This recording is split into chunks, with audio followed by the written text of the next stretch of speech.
All right, welcome everybody. For those who don't know me, I am Majin Swank, or Swanky Games on YouTube. I'm gonna do a Hwoarang tutorial. I do plan to make timestamps in the description, so look out for those when I eventually do get a chance to look at this and edit it as I go. I will make sure to put those down. Let's go ahead and get into it. I want to talk about, before we actually start the tutorial, let's discuss the game plan overall with Hwoarang. Hwoarang is a rushdown, pressure-heavy character. That's the general game plan with him. However, there are multiple ways you can play him. You can play him defensively. You can play him like if you primarily want to stick to combos, you can do that. If you want to primarily stick to standing, you can do that. He does have weaknesses just like everybody else, but if you know what you're doing, you can mitigate those weaknesses. That being said, let's go ahead and discuss.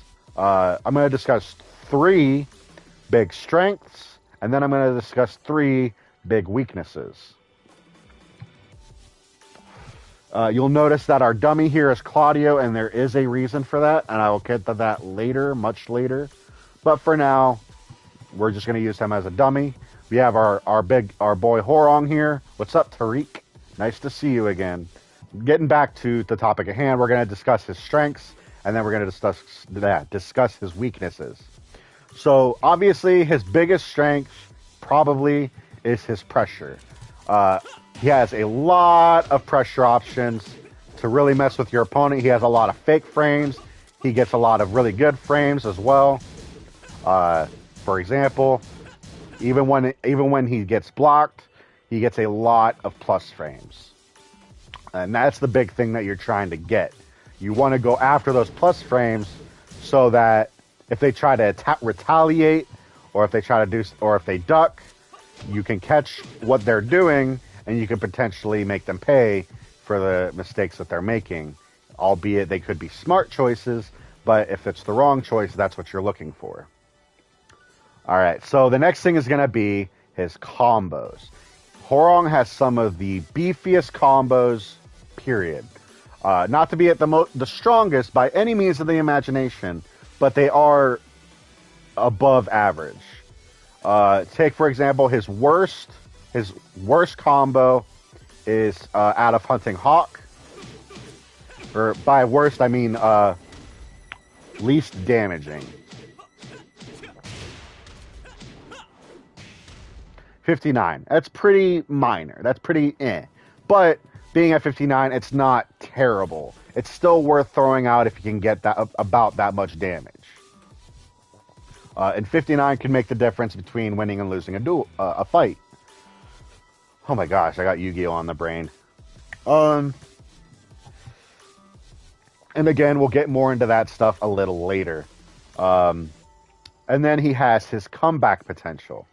His comeback potential, I think, is probably like if his combos are above average, his comeback potential is through the roof. You get into rage, you're about to lose. Okay, with Hunting Hawk, as you guys saw, the best combo I can come up with, and I did try to find other stuff, was about 59 damage. Just because he's in rage, you can get about 20 more points, if not more, because that usually hits pretty comfortably. There we go. I just had to get really close. But that'll get me 79. So just because he's in rage, I got roughly 20 extra points from that one combo. Another example.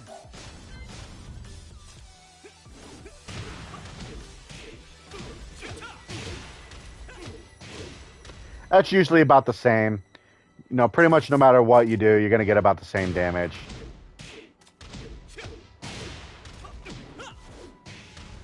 Pretty much the same damage. So just because you add rage, right? Oh, my bad.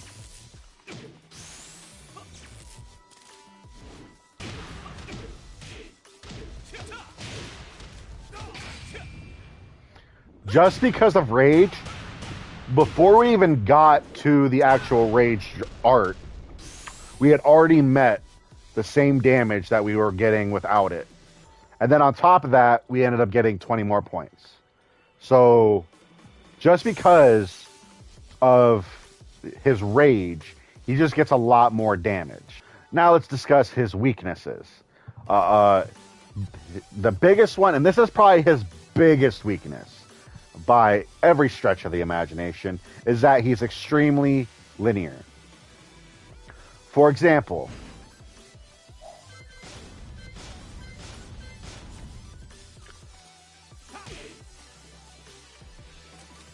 that might have been the wrong way, actually. Yeah.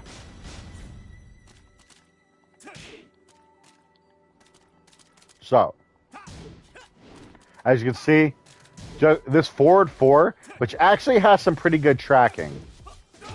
As you can see, it does clip. It can clip. For another example, holy crap! There we go. As you see, like a lot of his key tools are very, very linear. Some of his stuff, like forward 4-3, will clip if they sidestep the wrong way. But if, like, for example, they do sidestep the other way, it's pretty easy to miss. And then, like, depending on the situation, it's not hard to get to Hwoarang's back. As you can see, it's very, very easy to get to his back. So his linearity is a big, big problem. But it's what balances him out with all of his Oonga Boonga crap. The next thing is his neutral. Hwoarang doesn't really have much. He has down forward 4, which is very, very nice. And he has forward 4. He has down forward 4. My fault. And then he has forward 4. I might have said down forward, but I felt like I said forward. So forward 4 and down forward 4 are probably his best neutral tools. He also has down back 3, down back 4. They're pretty good tools overall, but again, they're linear, and for the most part, their range isn't great. As you see, forward 4 being an exception. So when you're at about 2.5, that's when things kind of matter. Like I said, his down forward 4 is really good, and you can't abuse it for the most part. But he has those weaknesses, because the thing is, you want to get in, and then you want to start your pressure. And it's really hard. Some characters like Claudio, Steve, Lee, so on and so on, who have really good keep out and get in tools, are a little bit trickier to deal with if you don't know what to do. So, got to keep those in mind. And Eddie too. Eddie's probably a big one. He has a lot of good keep out tools. Good keep out tools, but almost no get in tools. And then the last one is punishment. Now, I could have put a bunch of different weaknesses here, but I decided on punishment because even though Hwoarang does not have the worst punishment by any stretch of the imagination, it is relatively lackluster. For the most part, your punishment is going to consist of 4-3 and back 3. While rising, you're looking at basically 4-4, while rising 4-4, and maybe up back 3-3. Those are your main punishment tools. Problem with that is with back 3 and up back 3-3, they're both at 16 frames. And with these, the damage is pretty decent, and the plus frames are pretty decent, and the properties out of them are pretty decent. For example, while rising 4-4 on hit does force crouch, limiting their options versus what you have that you can work with. That being said, that 4-3, you can throw this out for days. This is so abusable. It's such a good tool. But there's still limits to it. Like, it does knock down on counter. The last hit does knock down on counter hit. which is really, really nice. And it's only -6 on block. Let's get into his stances before we get into his key moves so that you guys know how to get into these stances. All right.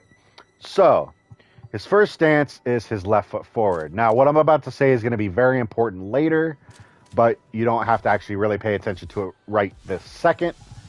But this is his neutral stance. We call it a stance because he has so many stances and he comes in and out of those stances so often. You're not usually going to spend much time in this stance. But this is his neutral stance. It's considered left foot forward, or LFF. Now keep in mind, if you sidestep, if you duck, if you jump, if you're in flamingo, if you get punched or kicked or whatever, you will default back into this stance. So keep that in mind. So that's why you can't, like, say, use this as a punish or anything like that, because you're always going to end up being in the stance, whether you block, get hit, duck, jump, whatever. You will always come back into the stance. If you even hold back too long or hold forward too long, you go back into the stance. You can dash in right foot forward, but if you hold back or hold forward, you will come back, or run, you will go back into the stance. The second stance is going to be his right foot forward. You're going to hit 3 plus 4 to get into the stance, and that is it. That is as easy as it can possibly get. To get his third stance is going to be left flamingo stance. That's LFS. And you're going to do that with a simple forward 3. And then the next stance is going to be right flamingo stance, or RFS. And you're going to do that with forward neutral 4. So his next stance, yes, he has more stances, is his back turned left foot forward stance, or BTLFS. LFF. Keep in mind, a big way to tell which stance you're in while you're back turned is looking at his hands. If his hands are in his face, he's in left foot forward. If one of his hands drops down to his side, he's in right foot forward. That goes for the same when he's face forward. Keep that stuff in mind. And again, that'll come into play later as well, way later. So to get into back turned left foot forward, you're going to hit 3 plus 4 and then 1 plus 2, or 1 plus 2 and then 3 plus 4. Does not matter. To get into back turned right foot forward, you'll just simply hit 1 plus 2. There are multiple ways of getting into this stance, but we'll get into those later. So now let's go ahead and discuss his key moves. So we're going to start with his left foot forward. So the first move is kind of like 4 moves, but all of them serve the exact same purpose, have the exact same frames, everything.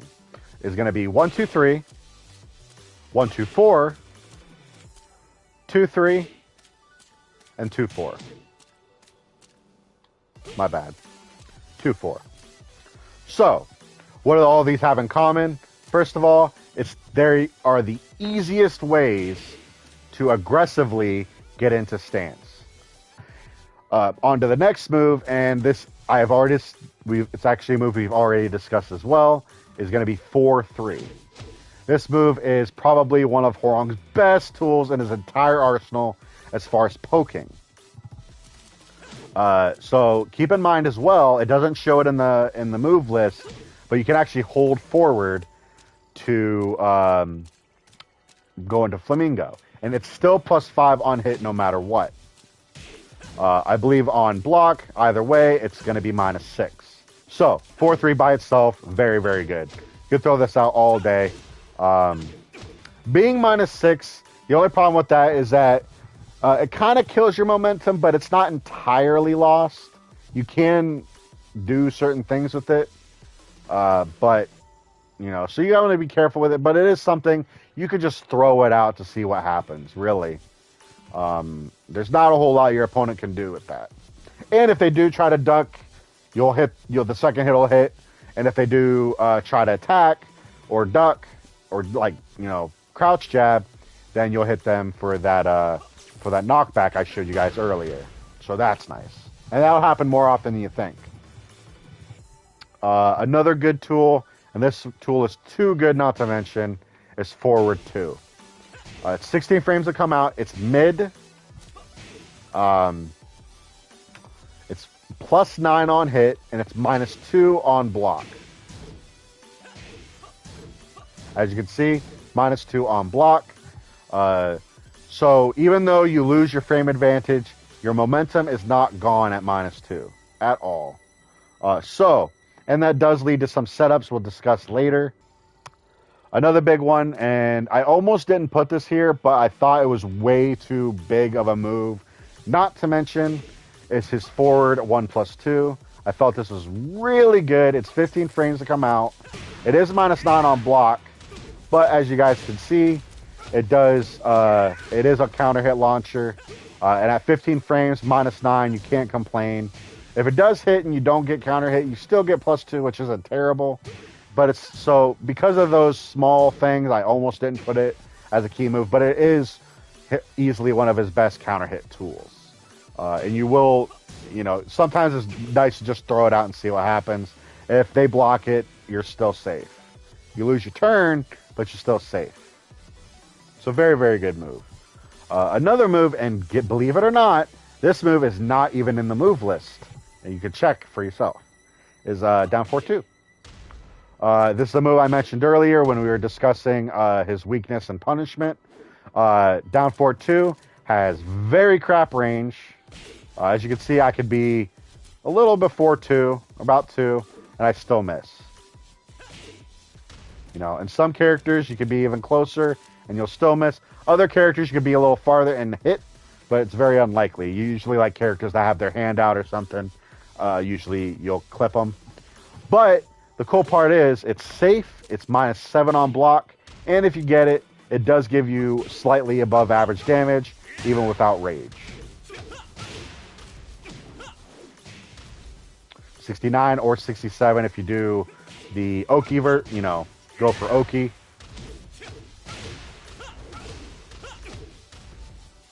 Very, very good. And they can hold back to get out of that. But if they don't, that back 3 is guaranteed. So you'll get some pretty nice damage out of it. Another big tool, and this is probably Hwoarangs don't use this as much as they probably should, is down forward 4. The reason I feel like this is probably one of the most important tools out of his whole arsenal is because Hwoarang is so linear. Because he's so linear, especially like when you're trying to get in, a lot of people already know to sidestep. So it's really nice to throw him off and kind of come in with the homing move. It's just a good tool overall. It's -8 on block, and it's +8 on hit, as you guys saw, and on counter hit, it does knock back or wall splat, if you will. So for some pretty solid damage, pretty good damage actually. Another key tool, and this is a move like if you're not using it, you're not really using Hwoarang. Is down 3-4. This is a very, very good tool. Comes out at 17 frames, so technically it's unseeable. So basically, the only way your opponent's blocking this is if they already guessed. So don't get too what's the word? Predictable with it. But it gets you that 20 damage and +14 frame on hit. It's just it's beautiful. And there's not a whole lot they can do after that. They kind of have to just take the mix up, which is the whole point. But we'll get into more stuff like that later. Keep in mind with this move, you can get into this. You can use this move from 3 of his 4 main stances. You can do this from obviously left foot forward. You can use this from right foot forward. I said left foot forward, right? I meant left foot forward if I said right foot forward. But and then you can use it from right foot forward and and this is interesting too. You can use this from left flamingo stance, and if you notice, it actually comes out 1 frame faster. And believe it or not, that 1 frame can make a difference between being interrupted or not being interrupted. It's a good tool. It's just a good tool overall. Being at 16 frames is really nice. It's really, really nice. Another key tool, and this is probably the key tool that you'll use the least, but you still are going to use it, is his back 3. You don't want to just throw this out. This is minus 19 on block. Especially Mishima's. But there's a lot of characters. If you use this in the wrong spot, they will almost every single time launch you without fail. Because Mishimas excel at punishment. So, especially like in the later ranks, you throw this out, you're getting punished. This is Hwoarang's biggest whiff punisher. It has such good range, such good range. You can be about 2.3, I think. Works pretty well. Let's see if it works at 2.4. So I guess it kind of cutoff comes around at about 250. About 250. So much further than that. So it has pretty good range. It's one of the only... A lot of characters got buffed range with their main launcher. But Hwoarang's launcher with its buff is the one launcher that reliably, usually, will launch moves like Death Fist from Paul or Forward 2 from Heihachi. So, it's very, very good. Another very big key tool, and some people will disagree with me on this, but I still think it's way too good not to use. This is Forward 3. I think it's way, way too good. It's +6 on hit or block. That means if they block it, it's still +6. If they get hit by it, it's still +6. The downside is if they get hit by it, it's still only +6, so you're not really getting like a big advantage, but you are forcing that crouch. Oh, my bad. As you can see, it doesn't really force crouch. It kind of has the FU back the heck up factor, but it doesn't. I don't think that really counts as a crouch. Let's find out. Actually, I want to test my. Yeah, see, it doesn't actually force crouch, but as you can see, on hit it does force crouch. So it kind of limits their options, giving you a couple, maybe potentially a couple more options. Again, and then my next move, and this move I almost didn't put in here, but I really think that it's way too good not to put in, is his wall bounce. The way this one is done is forward, neutral, so you'll let go of everything, down, forward 3. Some people might disagree with me on this, but I do think it's too good of a move. With input included, it's about 22 frames.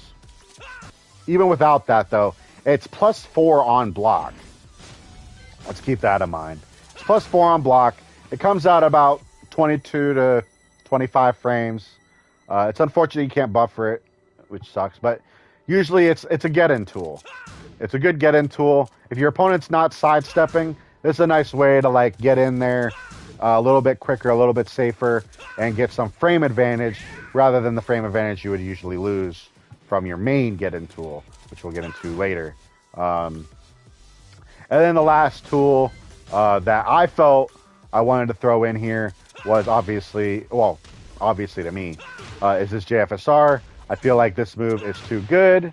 If you're an aspiring Hwoarang player, like you plan on using Hwoarang and you're going to use him for a while, this is a move to definitely learn. I'm going to take a quick side note here and give you guys a little rundown of how to learn how to do his JFSR, for those who may not know how to go about it. So, this is your normal skyrocket. The crap. You can ultimately do a lot of the same combos, but here's the big thing. First of all, there are combos you cannot do without being able to do the JFSR. For example, You will not do that combo without knowing the JFSR. Like, as far as the reasons why you should learn the JFSR are concerned, that's like the bottom of the barrel. That's like minimum. So if you thought that was bad, that was nothing yet. Another thing, and this is the big one. This is the big one. Is if you do regular skyrocket, you'll notice the frame advantage says it's minus 18. So this is launch punishable. If you do JFSR, it's minus 8, which means it's not launch punishable. It's not even punishable. That's the big one. That's 10 frames of advantage just for learning blue sparks. And if you'll notice, this skyrocket, he doesn't really get pushed back at all. But if you do JFSR, he does get pushed back quite, a decent amount. And that little bit of distance could make the difference between you losing your momentum and not losing your momentum. So, good stuff. Now, there is a cheaty way of learning the JFSR, which is what we're about to get into. But the reason I want you to learn the regular skyrocket is because no matter how good you are, I don't care if you're a pro, advanced, intermediate, or beginner, you will mess this up. And every blue moon, you will hit them with a regular skyrocket. And it's good to know what your backup plan is in case that happens. Getting into JFSR now, so assuming you got all that out of the way, you've got it into muscle memory, you have your backup plan, now you're ready to learn the regular JFSR. Now, the cheaty way of learning how to do JFSR is by simply going into right foot forward. Now, a quick explanation on how to do JFSR. You have to hit forward, neutral, and then you have to hit down, forward, and 4 in the same exact frame. Like so. If you look at the bottom right hand of the screen, you'll notice a forward, and then a blank spot, that's the neutral, and then the down, forward, and the 4 are in the same frame. If you hit them in different frames, for example, if you hit down, forward before 4, you'll get his homing loop, which isn't too bad. But if you hit 4 before you're down, forward, you'll get his, you'll go into stance, which may not get you killed, but it will probably get you hurt or get you killed, depending on the state of where you're at in the fight. Like so, and like so. I've also seen this happen where, like I'm trying to do it, like something like that happens where you think you hit down, forward, 4, but you actually just hit forward.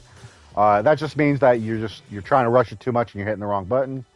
But overall, you just have to learn to hit him in the right frame.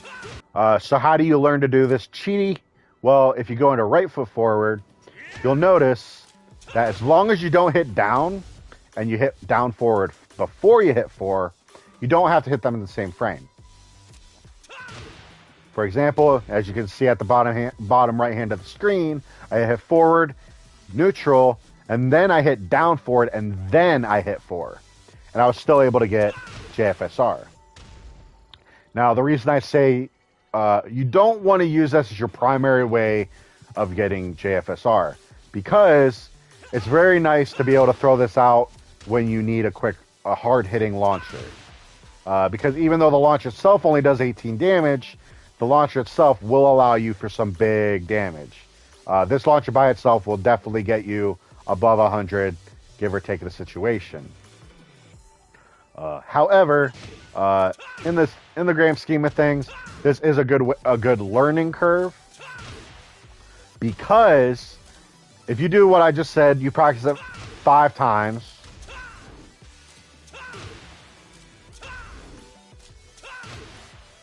You'll notice 2 of the times I got it perfect. That's JFSR in a nutshell. So once you learn how to do it from right foot forward, then you want to take it, back into left foot forward, and just like I said, practice it 5 to 10 times, and just practice doing it until you can do it without messing up. So we're gonna get into right foot forward now. The first key tool Advanced and pro players will disagree with me on this, I'm sure. But the first key tool, I think, is Hwoarang's Backlash.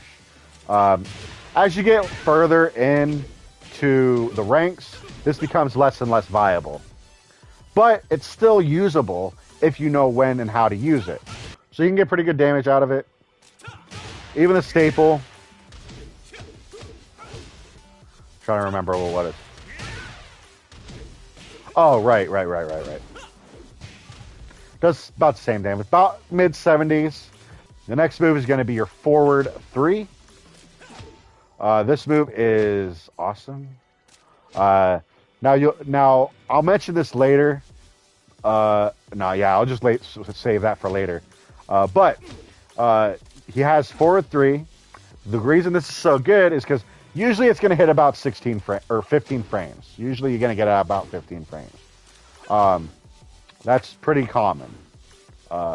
Usually won't get it much worse than that, but you can get it up to about 16, 17 frames. But I've never really seen 16 or 17 frames ever actually happen. Usually it's about 14 or 15.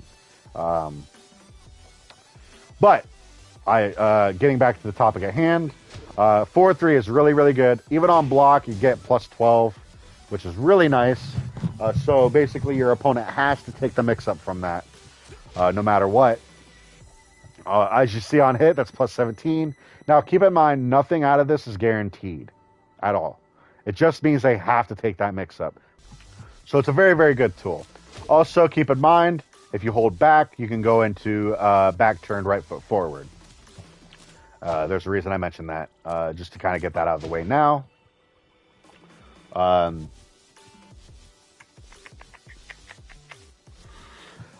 The next move I wanted to discuss, and I almost didn't put this here. I almost put it in honorable mentions, but I wanted to get five moves in right foot forward. Is his down forward 4. Now this one is probably the weakest out of his key moves. Being like, it has amazing frames. It's 13 frames that come out. It's plus 15 on hit, plus 7 on block, assuming you hit forward. If you don't hit forward, it's still plus 1. If they block it, I believe it's minus 7. Not super big deal. But if they do block it and you hold forward, it's plus 7. They have to take that mix-up for 7 frames before they can start anything. So most characters can't even start doing anything until the 17th frame.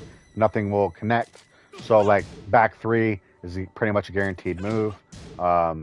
They might trade with down forward 4, but it'll be in your favor as a counter hit. You'll launch them, which is nice, and just a bunch of other stuff. But the thing about this move, it's so bad. So now we'll do it. So keep in mind, that second jab that I threw out is plus 5. That's 5 frames. I can't do crap, right? Okay, there it was. As you guys can see, you can't just backdashing. If you find the right timing, you can back out of range. And Hwoarang doesn't have. He has a very average backdash, so even he can back out of that, and it's very easy to sidestep out of the way. It's not hard. So that's why I almost didn't put it on there. The only reason I put it on here is because if you condition your opponent to stop trying to move and stop trying to, or even if they try to attack, if they try to attack or anything, you get 15 frames. If they do try to attack, you get this on counter. You do get a guaranteed 2 back 4. You get other stuff too. Basically anything 14 frames or faster. But I feel like 2 back 4 is the strongest because it gets you the most damage. And you'll usually use this move when their back's to the wall. And you'll usually just try to see if you can get this. And if you get this, you're going to get some bonkers damage from it. Even if it's just the wall. But we'll get into that later. The next move, and this is a big one.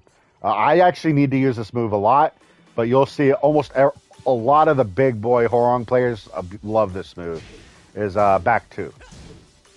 It's 16 frames to come out, so it's not really hard to set up to get this to come out pretty comfortably and safely. Oh, my bad.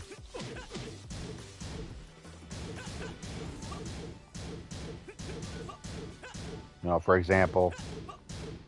But as you guys can see, it's +4 on block, which is very, very nice. It keeps them in your face. And this is one of them moves that you can use, and they won't really be able to backdash out of the way for that. Oh, my bad. They won't really be able to backdash out of the way for that down forward 4. They might be able to sidestep out of the way, but as you can see, it's a little harder because of that the way it hits you, and the fact that this kind of moves you forward a little bit. It's just the way it is. It just makes things harder. As long as you get them while they're in that animation, I should say. As you guys can see on hit, it does force crouch, and gives you nice +6, which is really, really nice. On counter hit, this will knock down for some free damage, which is very, very nice as well on its own. Just very, very good tool in general. I love this move. Like I said, I gotta use it more. I just don't. I don't know why. I just don't. But I need to. It's a very good tool, and I don't know why I don't use it. The last move for right foot forward is going to be your forward 3. You guys will notice I'm good at doing this left foot forward. I'll discuss that later. But basically with right foot forward, forward 3, it is -6 on block, as you can see. If you get them as they're standing, let me see if I can't get this.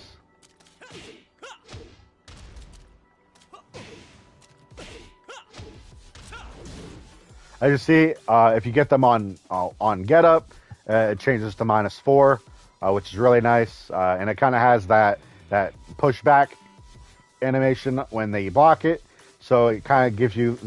Sometimes you'll get those fake frames, pretty much. A lot of people think it's +6 because these are +6, but it's -6, which is whatever.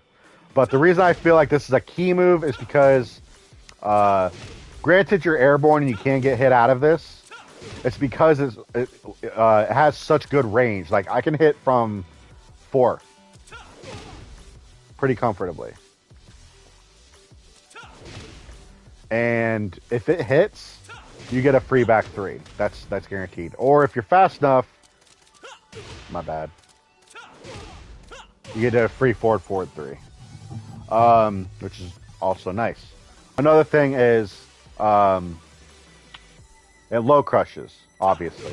I do think I mentioned that earlier, but just kind of covering my butt here. It does low crush, which is really, really nice. So this is primarily for like when your opponent's getting up, when your opponent's on the ground, pretty much. Like especially like Lays and like other characters that, or when other people like prefer to stay on the ground. You can throw this out, make them second guess trying to stay on the ground. With that guarantee to hit, when it hits, it's very, very nice. If they do a mid or a kip up, you'll probably trade, which is fine. You'll still get more damage dealt, which is what is nice. But if they do a low hit kick, which a lot of them will try to do when they see you doing stuff like this, you will re-knock them down for more damage. Let me show you guys what I mean. Yeah, okay. You'll re-splat them. Let me show you. Let me show you guys a different version. Oh, my bad.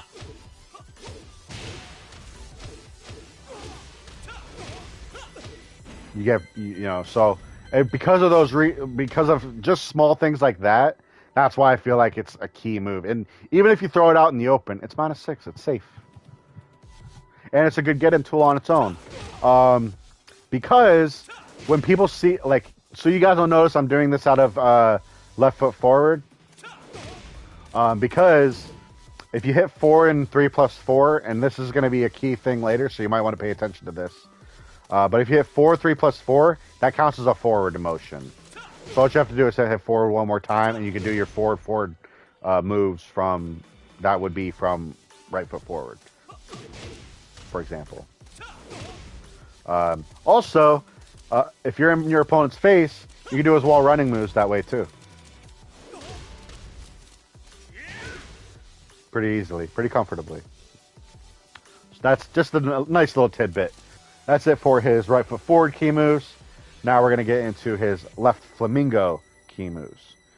So, his first key move out of left flamingo stance is going to be his 3-3 neutral 4. The reason this is so important is because, one, it's 14 frames to come out. It is +2 on block and I believe +8 on hit. So it's not super great, but it is like a move to keep your opponents honest. As a lot of times, they'll see you do stuff like this, and the first thing they're going to do is duck. So it's nice to have that move to kind of keep your opponents honest, to keep them from always trying to duck you every time you go into flamingo. And if you guys probably already know this, but for those who don't know, it's his primary wall carry. So that's pretty good on its own. But it's very good, and it's very nice to like knowledge check, and if it does hit, you can get some pretty nice damage. Plus, on top of that, you do have extensions out of this. So if you notice your opponent always ducks you, and he always manages to get a crouch jab, then you can do the mid-mid, which is -14. But if they do try to crouch jab you, you get some pretty beefy damage. Or if you notice that they're always doing something, you just do your low crush, for example. So you guys will notice that it does low crush even dick jabs. It doesn't make sense since I do make contact with his groin, but it just works. I don't know how that works, but it does that sometimes. It's just, it usually works out in your favor. So it's small stuff like that, and even if that doesn't work, you still have Hunting Hawk, which is definitely a high crush or a low crush. Granted, it's slower, but it's still there. And you, like I said, so you have options. And if you notice they like to jab a lot because they want to jab you out of it, you have other options as well.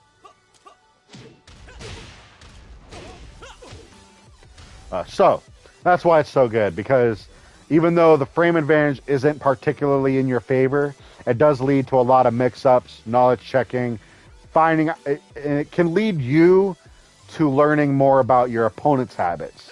Like, what do they do when they see this? Do they just stand there and take the second check? Or do they jab? Do they sidestep? If they sidestep, back 3, which we'll get into later. Whatever. So very, very good tool on its own. Another big key tool is this forward 3. You'll note a lot of Hwoarang players don't really use this, but it is very good. It's +4 on block, 19 frames to come out, and thanks to it not having any kind of an input, it's always 19 frames to come out. It does counter hit launch for some oonga boonga damage. I'll do a very, very meh combo. I still get 71.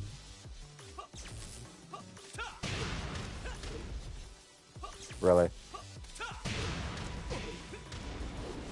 Really? Oh, you know what?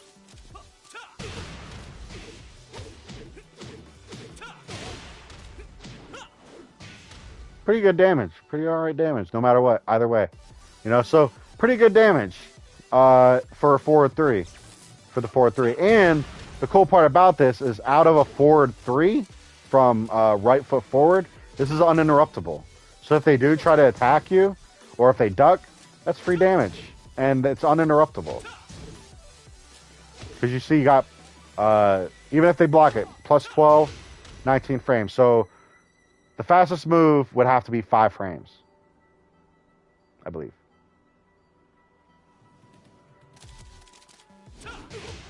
Was it 12, 19, 12, 7 frames. So the only person who could actually interrupt you here is Yoshimitsu with his flash. That's it. Aside from that, nobody else can interrupt you.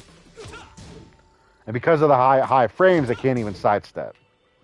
So again, except for Yoshimitsu and only Yoshimitsu, this will at least be blocked for plus 4, which is nice. So that's a good move in my opinion. It's very good. Some people will disagree with me, but I think that's just too good a move to ignore. Another key tool is the down back 4. I feel like this move is way too good to ignore as well. It's a good low out of left flamingo stance. And it keeps you compact. It gets you out of flamingo stance relatively quick and easily. Puts you right in your opponent's face for mix-up potential. And I believe it's only minus 12. Yes. So it's not punishable. Or it's not launch punishable. What's up, Axel? I know words from... First of all, I think you spelled that wrong. But I know words for Spanish, but I'm not big on Spanish. Anywho. So, back to down back 4. Very, very good tool. Comes out of 20 frames, so unseeable. Plus 4 on hit. Minus 12 on block. So you won't get launched for it. And on counter hit, you get a free follow-up, which is nice. So, many reasons to use it. It's just really, really good. Really, really good. Your next move, and this is going to be the same for right flamingo stance as well, but we'll get into that later, is going to be your back 3. This is his homing move. Keep in mind this is minus 12 on block, so bear that in mind. But this move has so many uses that sometimes it is worth the risk. First of all, it's a homing move, so it kind of kills Hwoarang's weakness of being linear. Granted, it's punishable. But if they do like to sidestep, this is a quick way to keep them honest. And on hit, it's plus 14. So you get big advantage to try to mix up with your opponent. When I notice this hit, I go after JFSR most of the time. And I'll notice they try to go for a jab or something, and even if it trades, it still worked out in my favor. I still get the W from that. So very, very good. And I'm gonna try. Let me see if I can. Now, if you notice in the status part of it, it shows that I'm airborne. So, for that quick moment while the attack is coming out, so the power crush part is gone, is whatever. But for this part particularly, you cannot. Low crushes most lows, and you can't be grabbed. So for that quick second, this move becomes too cheap. So if this was safe, it'd be cheap. It'd be broken. So it's good that it's minus 12, and we should thank the Tekken gods or Tekken lords, whatever you want to call them, that they didn't make it more punishable. Because I do notice that there's some people who have like slower power crushes or not as usable power crushes, and they're like minus 13 or minus 14. So Hwoarang got lucky with it only being minus 12. So very, very good. The last attack is going to be your back 4. The reason this is so good, because it is a 16 frame counter hit launch. It is safe. at -8.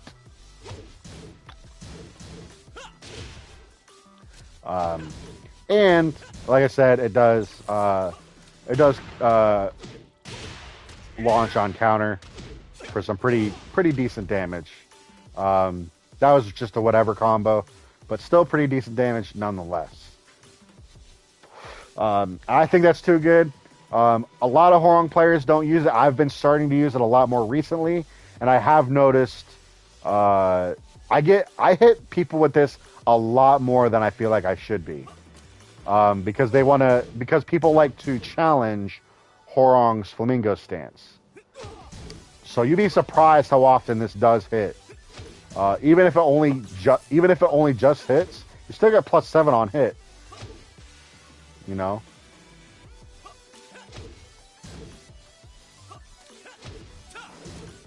So you can do a lot with +7 with Hwoarang, for sure.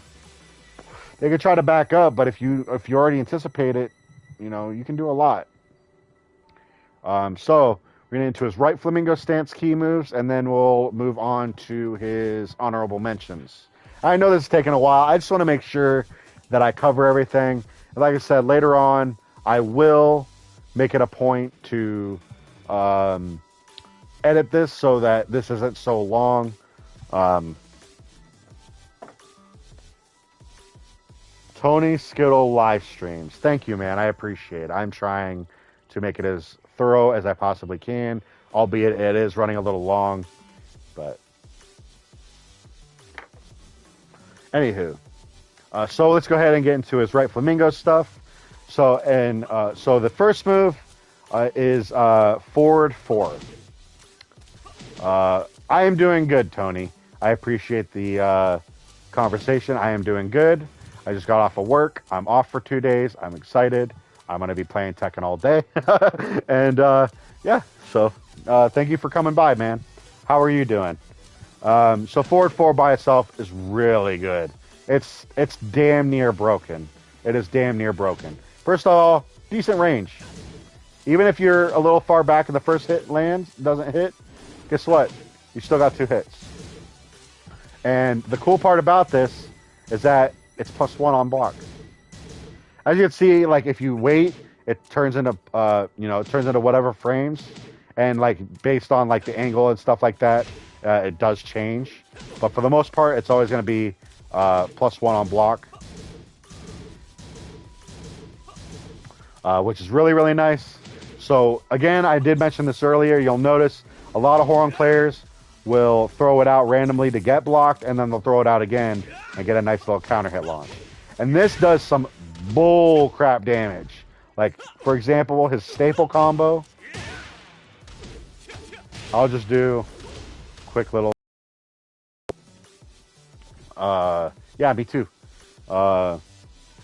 Did 71 damage. It's nothing to sneeze at. Still pretty good damage. But if you actually manage to get this, the same exact combo,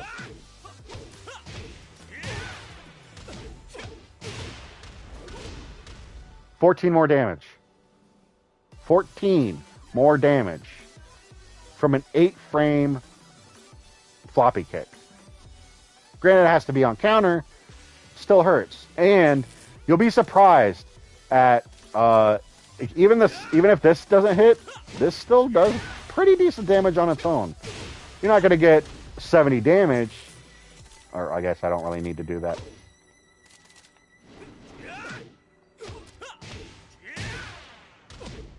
You're not going to get 70 damage, but you're still going to get mid-60s, which is still enough to potentially change the course of the game. Anywho, so very big move. Very big move. I think it's too good to ignore. You should be using that move a lot. The only downside to this move is that because on block it's -1, your only real option is another forward 4. You're basically locked into this if you're trying to keep your frame down. And eventually they're gonna duck it if you keep doing it. But because you're at +1, or if you really want to be specific, you're really at -2. then you do have your mix-ups. You have a low crush, you have a high crush, you have a homing move to kind of, you know, tell your opponent to F off if they want to try to attack after that. You have a bunch of different options. So if they like to dick punch, you have that option as well. So you have options, even if you do, you know, if it doesn't bear any fruit, you do have backup plans, which is very, very nice. It's always nice to have backups. Another big key tool is down 4-3. A lot of Hwoarang players, maybe even in the higher ranks, are going to disagree with me on that. But here's the reason why. This is minus 31 on block. 31 means. That means I have enough time to sidestep, and get off a JFSR. If I can do it again, that'd be great.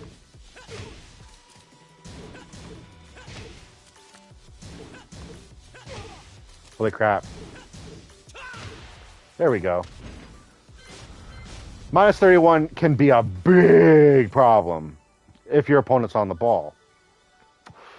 But here's why you have to kind of use it. First of all, it's a hell sweep. You know, all hell sweeps have that risk of being blocked for some Oonga Boonga damage. But another big reason why you want to use this, and keep in mind the range is crap too. So you really want to be like in your opponent's face. But if you do, the reason you really want to use this is because if your opponent, if you don't use your lows, especially in right foot forward, if you don't try to use some lows, eventually your opponent's going to figure out that they have no reason to duck you because you're not using any lows. Which means you lose half of your strength because you're not forcing them to duck. Because you can force plus frames all day long. That don't matter. If you can't get them to duck, you can't hit them for damage. And if you can't take damage, all that pressure means crap. Now, if you have a life lead and you're just trying to run down the clock, then that might be a reason to just throw out random crap and not do lows, just to kind of get them to freeze up until the time runs out. But even then, it's not liable. But that's what, so there's a few reasons you should use that. Just like with back three, it's probably going to be the one key move that you will probably use the least out of everything I say. But it's still very, very good. Again, yeah, it's minus 31. But give me a hell sweep that's not punishable. Launch punishable. Just because it's minus 31 isn't a big thing compared to the minus 26. Yeah, they can get different combos, but at the end of the day, you can still do a delayed hop kick either way. So, which is usually what people are going to go for. So, either way, like I said, don't stress too much about it. The third key move is going to be your down forward 4. The range on this is very meh. It's not bad. It's just not good either. It's very middle. Like if you're about to, you'll hit them, but much further than that, and you'll miss. Some characters can backdash out of it, and it is also still very sidesteppable. Granted, if they sidestep towards your back, they'll probably clip them. For example.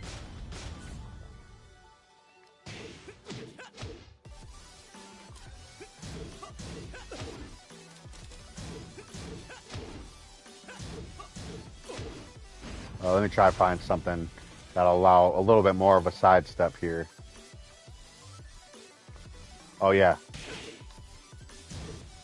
So, as you can see, it's very, very sidesteppable.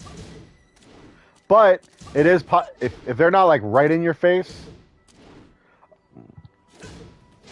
As you can see, it does clip sometimes. but usually it's still very, very linear. So you want to be very, very careful, but it does clip sometimes. It's hard to mimic when you're basically just doing a recording, but I have clipped somebody like in the back of the leg basically when they sidestep towards my back. If they sidestep towards my stomach, I always miss. It doesn't matter. It's just too linear. But every now and again, they sidestep towards my back, and I still get it, which is nice. The next move is going to be back 3. This is his good launcher. It's only -10, so it's not super bad. The only thing you really got to look out for is basically Mishima punishment or Genghis punishment. But overall, you usually won't get punished too bad. You know, other people got some pretty alright punishes as well. But for the most part, those are really the main ones to look out for. Maybe not throw this out all the time. But if it does hit, you are going to get some pretty decent damage, as it does 4 more damage than your back 3 does. Good damage. And then the last move, basically is the same as his left flamingo stance, back 3. It's going to be his right flamingo stance, back 4. So very, very good stuff. So keep that stuff in mind. It's same frame data, same information. So -12 on block, +14 on hit for some for some uninterruptible mix-ups. I'm trying to get this, but it's just not coming out. There we go. So pretty good stuff.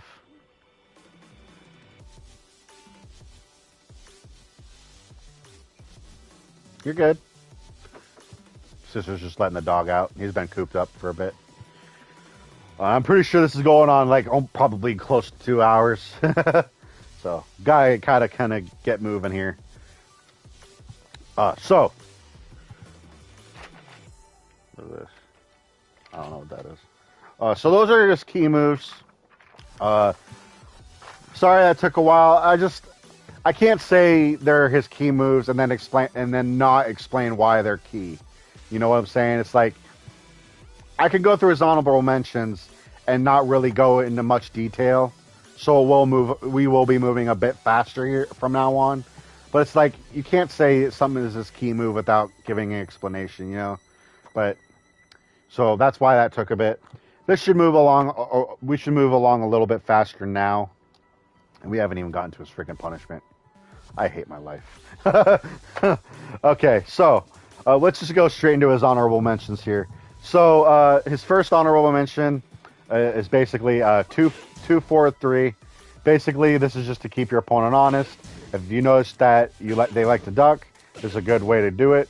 On hit, it gets you a +3. If I can get it, that'd be great. +3, good move. 2-4-4 is a very, very nice move. It does have that backup factor. It's 0 on block.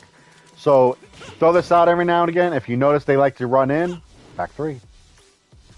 Or JFSR even. Like so. If you notice they like to run in, throw that crap out. Next move is forward 4. Now you'll notice I mentioned forward 3 as a key move, but I'm only mentioning forward 4 as a honorable mention. The reason being is because with forward 3, you can set up ways to make that uninterruptible to get into. With forward 4, you can't. It's too slow. But it gives you better frames. As you can see, this leaves you about from 23 to +17. This leads you from 20 to +19. So even though the initial frames is lower, the lingering frames was longer. So it still gives you good frames no matter what. And on block, it gets you +10. You know, so still good no matter what. So it's still very, very good. And if you do, whether it's beyond block or hit, a lot of your mix-ups are going to be uninterruptible or at the very least tradable. The only reason the only reason I didn't put this down as a key move is because of because it's just slow. There's no way to set up for it to guarantee that you can throw it out without being interrupted, assuming they don't duck. Another big key move is down 4-3-4, his homing move. And the homing move itself is very crap. It's minus 14 on block. It does have 2 hits. You'd be surprised how often that second hit lands.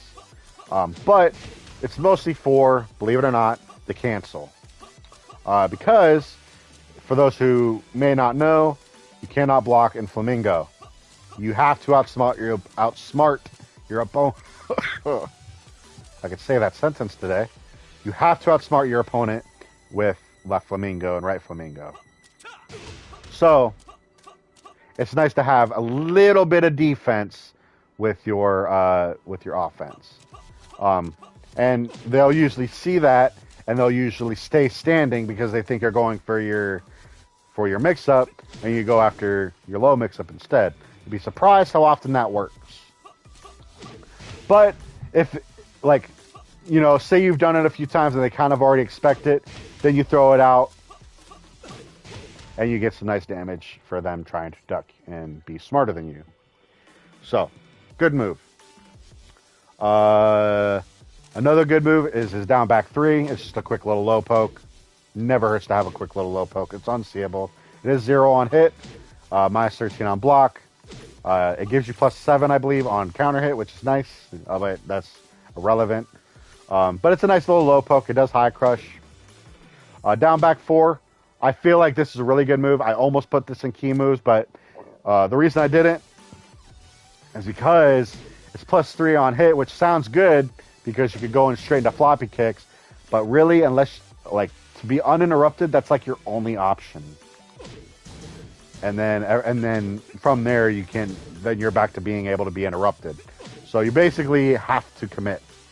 But if you do hit them on counter, you get about mid 50 damage, just for trying to throw it out, which is very, very nice. And if you hit them on counter, you get plus 10 on block or on hit. And for those who may not know, forward 4 becomes guaranteed. That is a guaranteed hit. So that's nice. So you'll see a lot of Hwoarang's players. They'll do back 4 and then they'll do forward 4. If they even use back 4 at all. But I think that's way too good of a move not to use, and it does have some pretty good uses. The next move is going to be back 4. It's 13 frame counter hit launcher. It does have a janky kind of animation, but it will get you some good damage if you know what you're doing. Oh my god.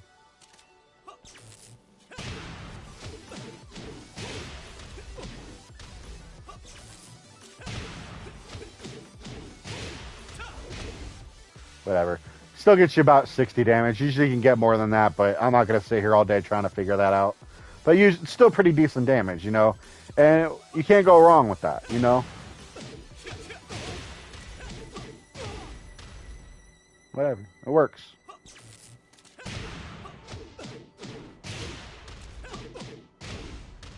.68 damage.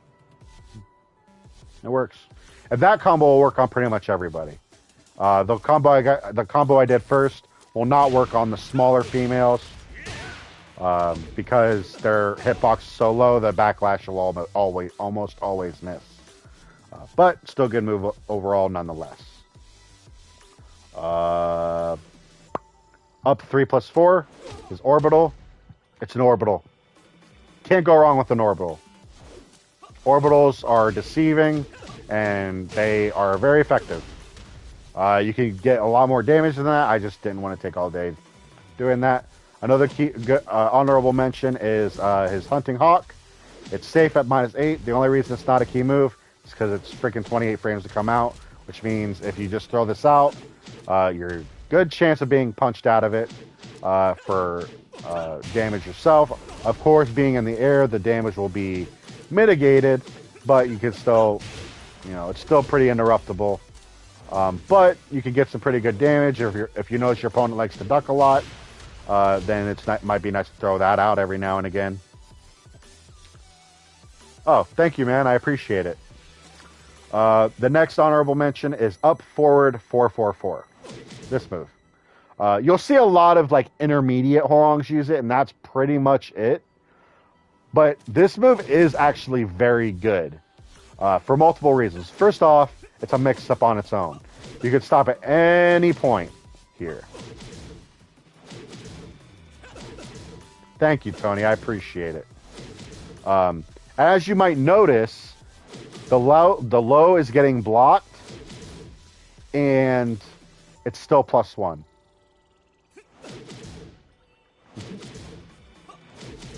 And here's another food for thought. If the mid makes any kind of contact with your opponent, that means blocked or hit, the low is unparryable. That means you have a string that has a low that is unparryable and is +1 on block. How can you go wrong with that? And if your opponent knows the string well enough, you can maybe do the first attack. Hold on.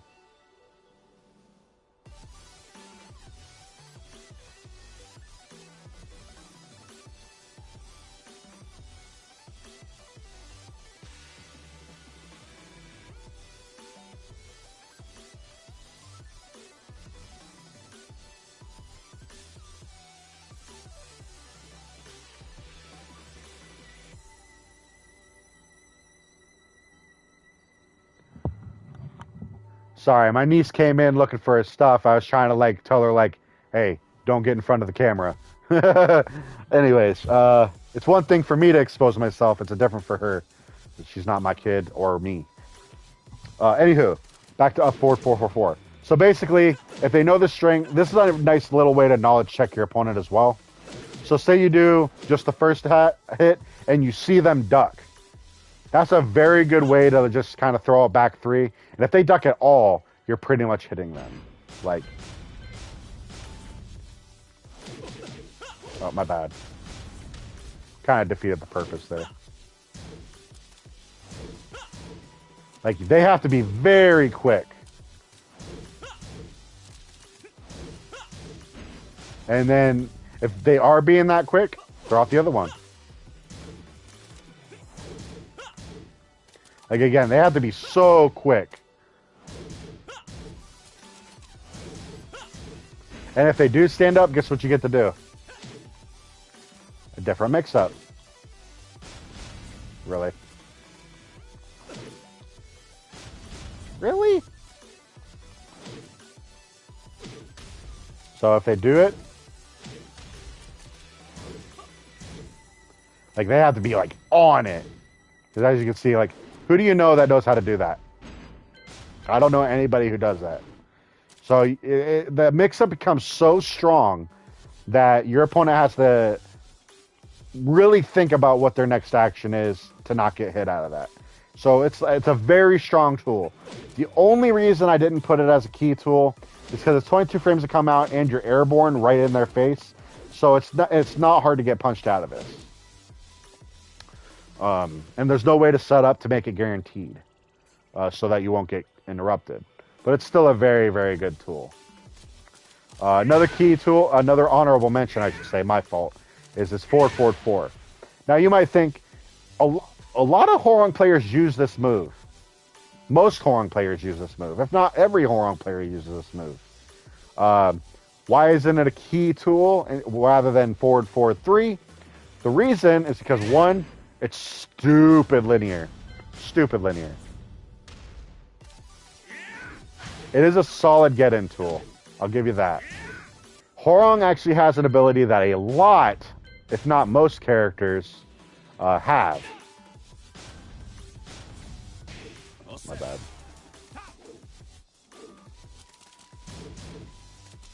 Let me make sure. Okay. With forward, forward, 4, a lot of moves that have like that kind of a pushback, Hwoarang can punish those comfortably. I'm not even trying. Like, King has stuff like this. Like, he has his forward, forward 1. I think. There's some other tools that I'm not thinking as well.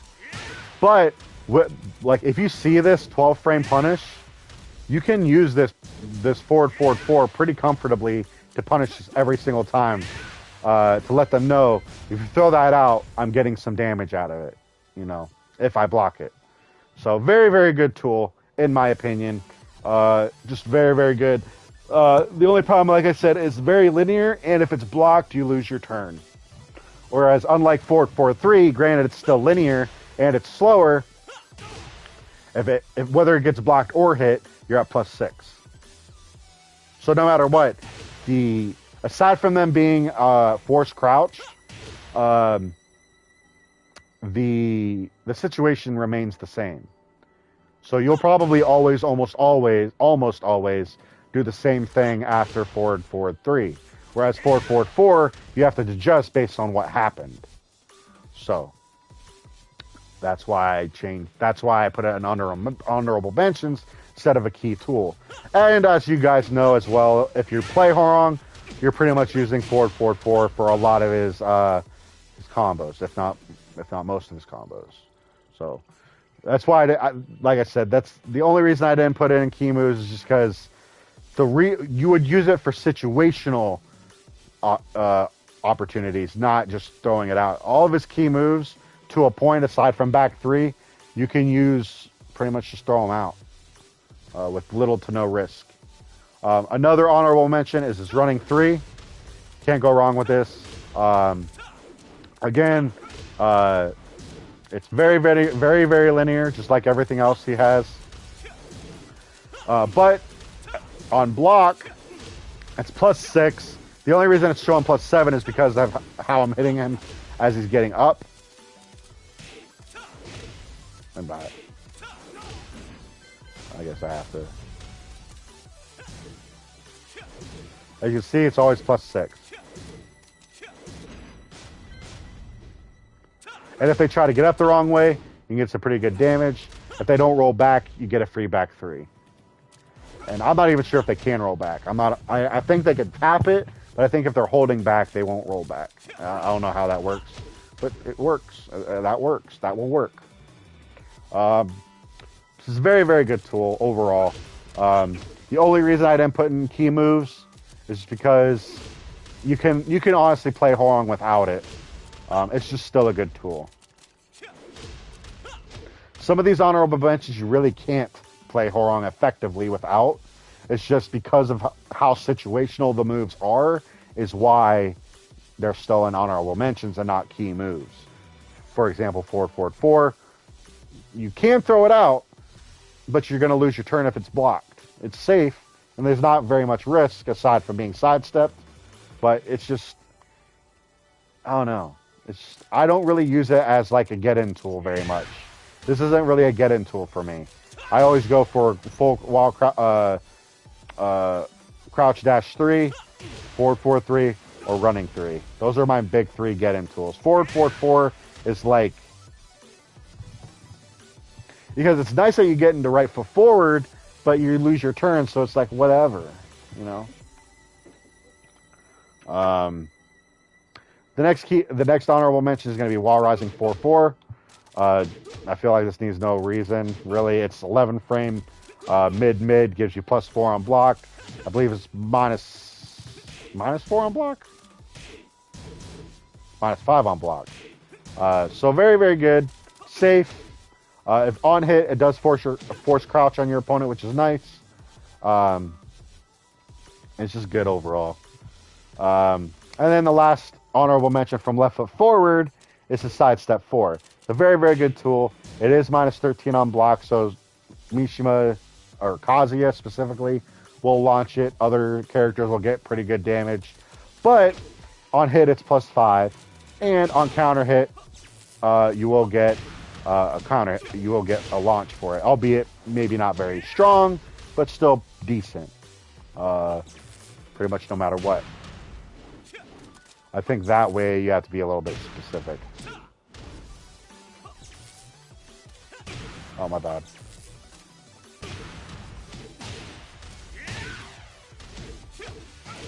Still about 60 damage. Still decent. You don't need to do that sidestep. I just like my style points.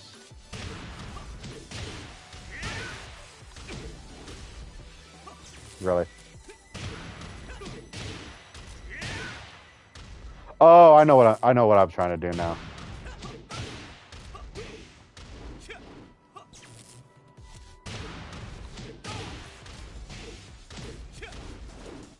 Really?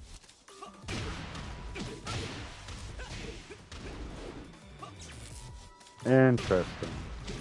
It doesn't matter. Just throw out whatever. Honestly, I guess you do need that sidestep.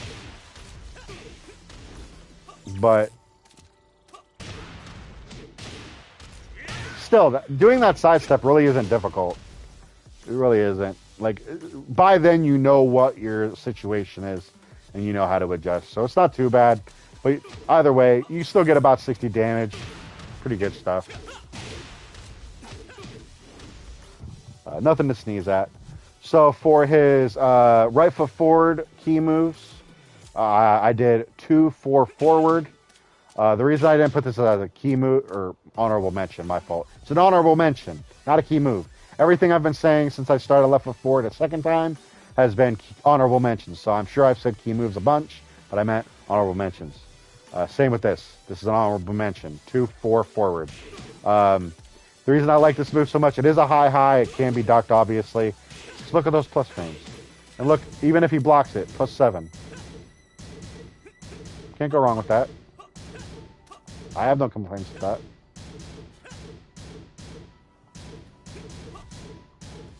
+7. Can't go wrong with that. So very, very good for like mixing your opponent up. You know, this is what you use when you're trying to force them to duck. So you do this, you're trying to get them to duck.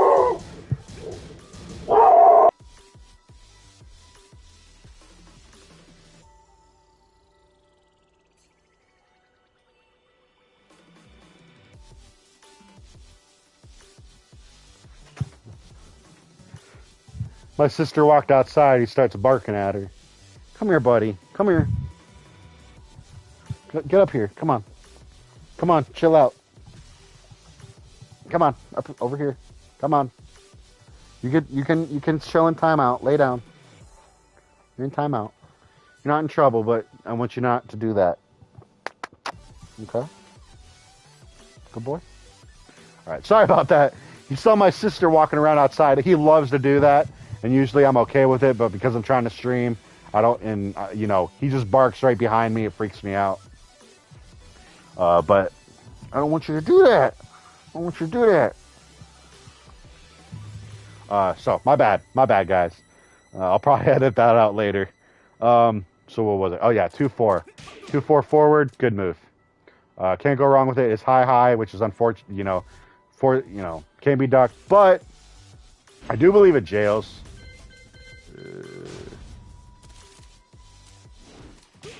Yeah, so they're forced in that. They can't do anything about that. So it's all guaranteed as long as it hits. Actually,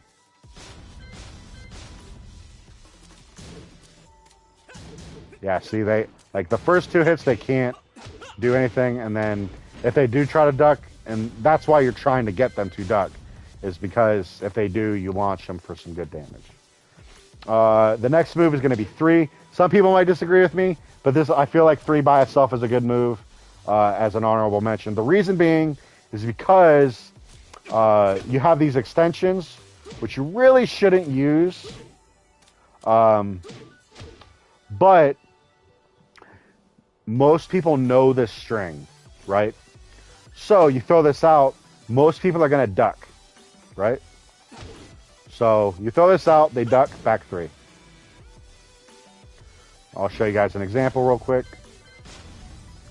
So you throw this out, they duck, back 3. Or if you don't want to take the chance of throwing out a back 3, then, you know, if I can do it, that'd be great. JFSR. And if they're not ducking, you can do this for days, and on block, it gets you like crazy frame advantage. +10 on block.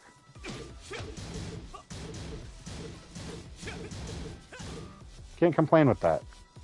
So, it has its uses. I use it quite a bit just by itself. It's a good move. The next move is going to be 4-4. Now, this is a 12-frame move. It is a counter hit launcher.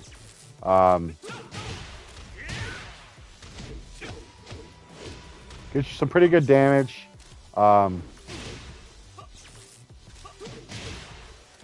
And it's -5 on block, but look at the pushback, man. There, you know damn well they are going to rush in after that. If they don't rush in, they are the most patient person I've ever seen. And you just do back 3. That's it. That's why you use it. You use this, see what they do. If you get a launch, if you get a counter hit launch for it, it will launch on its own, but usually they'll block it. But if you do get a launch for it, it's good damage. But if you don't, it's still -5, and you know they're gonna rush in. Do back 3, get some damage. So it's it's like a backup and a backup. And you got 4 forward, 4-4. This is basically his right foot forward plasma blade,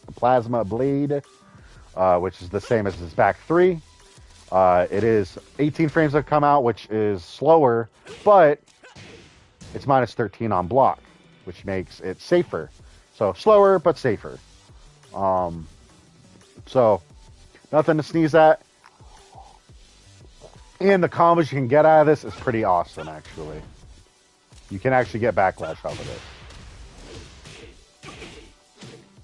Pretty nice. Then the next move is going to be down forward 3. I feel like this move is really, really good because, first of all, it's 20 frames to come out.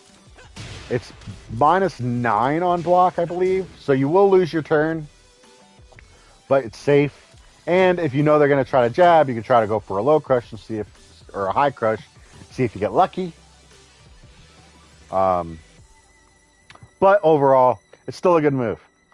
It's especially good at the wall because you know your opponent's going to eventually try to duck you.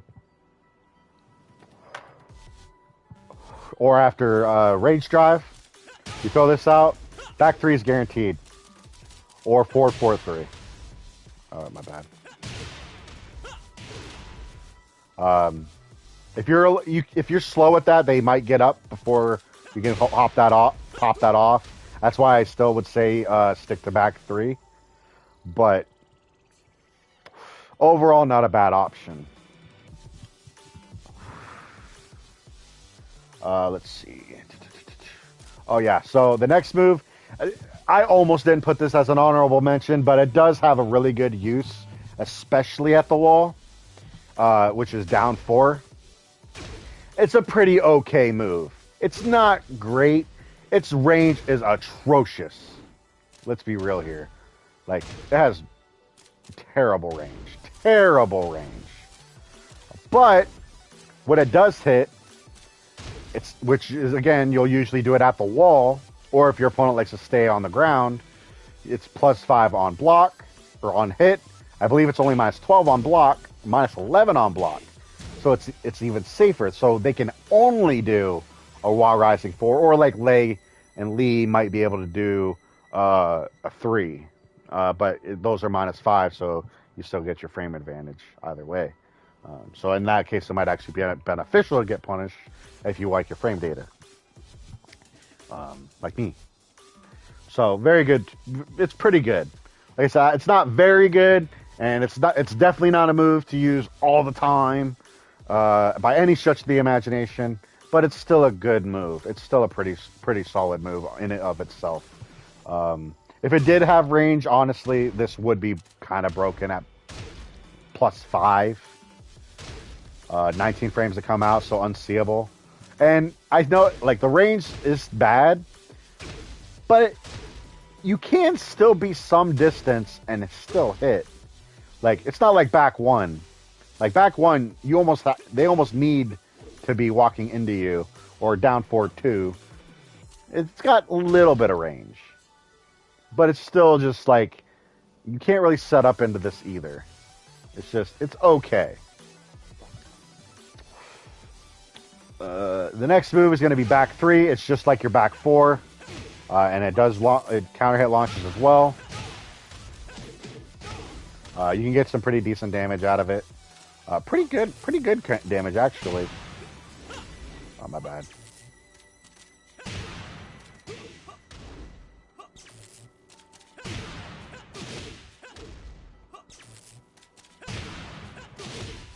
Oh, right. I'm stupid.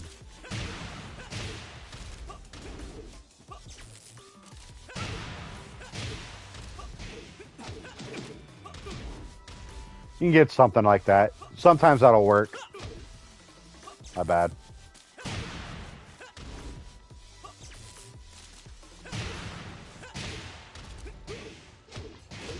You know, you just got to figure out what works. I think the combo I used to do was like this. Oh, come on. I really missed that one. He barely sidestepped at all. There. Sidesteps and then I still miss.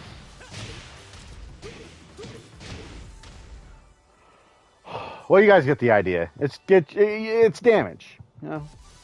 It don't matter that it's 12. It's still, or 20, 30, whatever. It's still damage.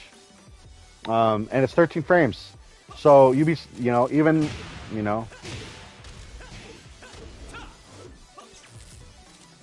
Oh, you know what?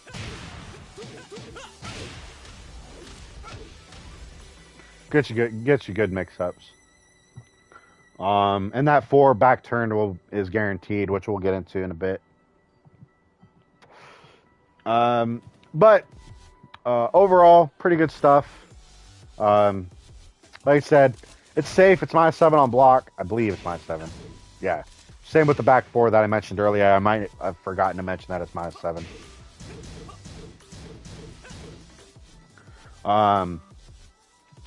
And then his back 4 from right foot forward this is actually really, really, really, really, really good. It is 18 frames to come out, and it's a high, but it high crushes too.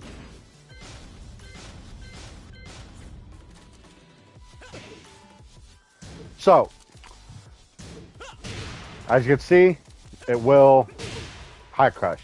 And even if it trades, it's still in your favor. Like, usually if you do like 4-4 will trade, and that's whatever. Let's go in to left flamingo stance, honorable mentions. Just kidding. Obviously, the first thing I want to talk is the one jab. Obviously, it's pretty much a key move, but it's like I didn't know if I should put it as a key move because it's literally so obvious. But it's 13 frames. It comes out at 13 frames. On block, it's +5, which is really, really nice. Yeah, that's all there really is to it. It's a nice little quick jab to get in or out of flamingo stance pretty safely, and get some pretty good frames out of it as well, assuming they don't duck it. The next one is 2. It's basically the same as your forward 2, and you can use this. You can pretty much abuse it just the same. Really, really good. I like it. Only downside is it's still -2. So, granted, your momentum isn't gone. Your frame data is, or your frame advantage is. Then you got 4 out of left flamingo stance. Some people might disagree with me on this, but it's 14 frames to come out. It's +4 on block. It does have some decent range. About 2.3 is, about 2.2, 2.3 at work. So pretty decent range for what it is, and you can't go wrong with a 14 frame move. The only downside is it is a high, but overall, not too big of a situation. Not too bad of a move overall. Usually, Hwoarang players throw this out accidentally, but you'd be surprised how often this actually still hits. And if you guys couldn't tell, it does low crush. The last move, the last honorable mention, is down 4. which is his basically his snake edge. It's a little slower for a snake edge. I think snake edge comes out about 25, 26 frames. So it's a couple frames slower, and the damage is very meh. Even the combo I'm trying to do, that I usually do pretty well, is very iffy. And I actually messed up on the part I never messed up on. The reason I like this is because pretty much the same as Hell Sweep, it kind of gives your opponent a reason to duck you. As well as if you do get it, you get a little bit of damage. It's not going to be a lot. But like if you have, say you have rage, this works.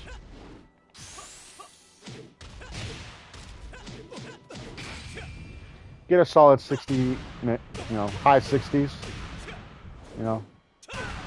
If you get the wall, or a floor break, you might do even more. I'm not really sure. The only time I really use it is for the setup. Because as you guys see, if they get up the wrong way, they get relaunched. There's really only one way to avoid that, but I'm not going to say what it is, because I don't want you guys to use that against me. But aside from that, aside from one single option, out of all the other ways to get up, there's only one option to not get hit by that. Otherwise, it's completely guaranteed no matter what. And then that's it. The rest, then I got 3 moves for right flamingo stance. And that's literally your one jab, which is basically your forward 2 or your 2 from left flamingo stance. It's the same thing, but it's 1. Has the same frame data, same property, same everything, just that it's 1. Same with the 2. It's just 2 jab, plus 5 on block, plus 7 on hit, 13 frames to come out. Quick and easy way to get out of right flamingo stance fairly safely. And then the last option is up 4-4, which was really the only honorable mention I had, because it does have a use. It is 17 frames to come out, it's minus 13 on block, it does low crush, and it will get you some decent damage if you manage to hit. That failed, but, I just fail in general, so that's okay. Pretty okay damage. And you can always get more damage depending on what you do. I just wanted to kind of keep it sweet and simple. And the last honorable mention I'm going to mention, period, is his grabs. He has a very nice grab game. He has a full grab game. Quarter circle back 3 for a 1 break. 2-4 back for a 2 break. And then he has 3. I can't do that with my pinky. 3 1+2 grabs, which is back 1+3, which gets you a really nice Oki. 2+3, which is a good side switching grab, and right flamingo or right foot forward, any grab will work. I think forward 2+3 will still come out right the same, but it's still a 1+2 break regardless. So there's that. So before we get into his punishment, let's go ahead and discuss his back turn stuff and ways of getting in it. There's primarily 3 ways of getting into his back turn stance. And it's all going to be the same, aside from one option. Now, if they block while running 4, you will be in back turned left foot forward. Everything else, and if you hit them, most of the time you'll side switch, and you'll still be in left foot forward, but you'll have their back, which is nice. Nothing's guaranteed, but it is still nice to have that. But everything else will be back turned right foot forward, which is, I mentioned this before, forward 3, you hold back, you're in back turned. As you can see, I believe the plus frames for this is I want to say it's +5 on hit but I know it's like -3 on block because of the back turn. But because of the mix-up, it's kind of worth it, if sometimes, especially because your opponent, no Hwoarang player ever does it, so it's gonna throw your opponent off if you do it. The second option is basically the first 3 hits of his 10 hit. So 1, 2, 3 from right flamingo stance, and 2, 2, 3 from his left flamingo stance. Those will both also get him into back turn stance. The last option is going to be your wall rising 3+4. This will get him into back turned right foot forward as well.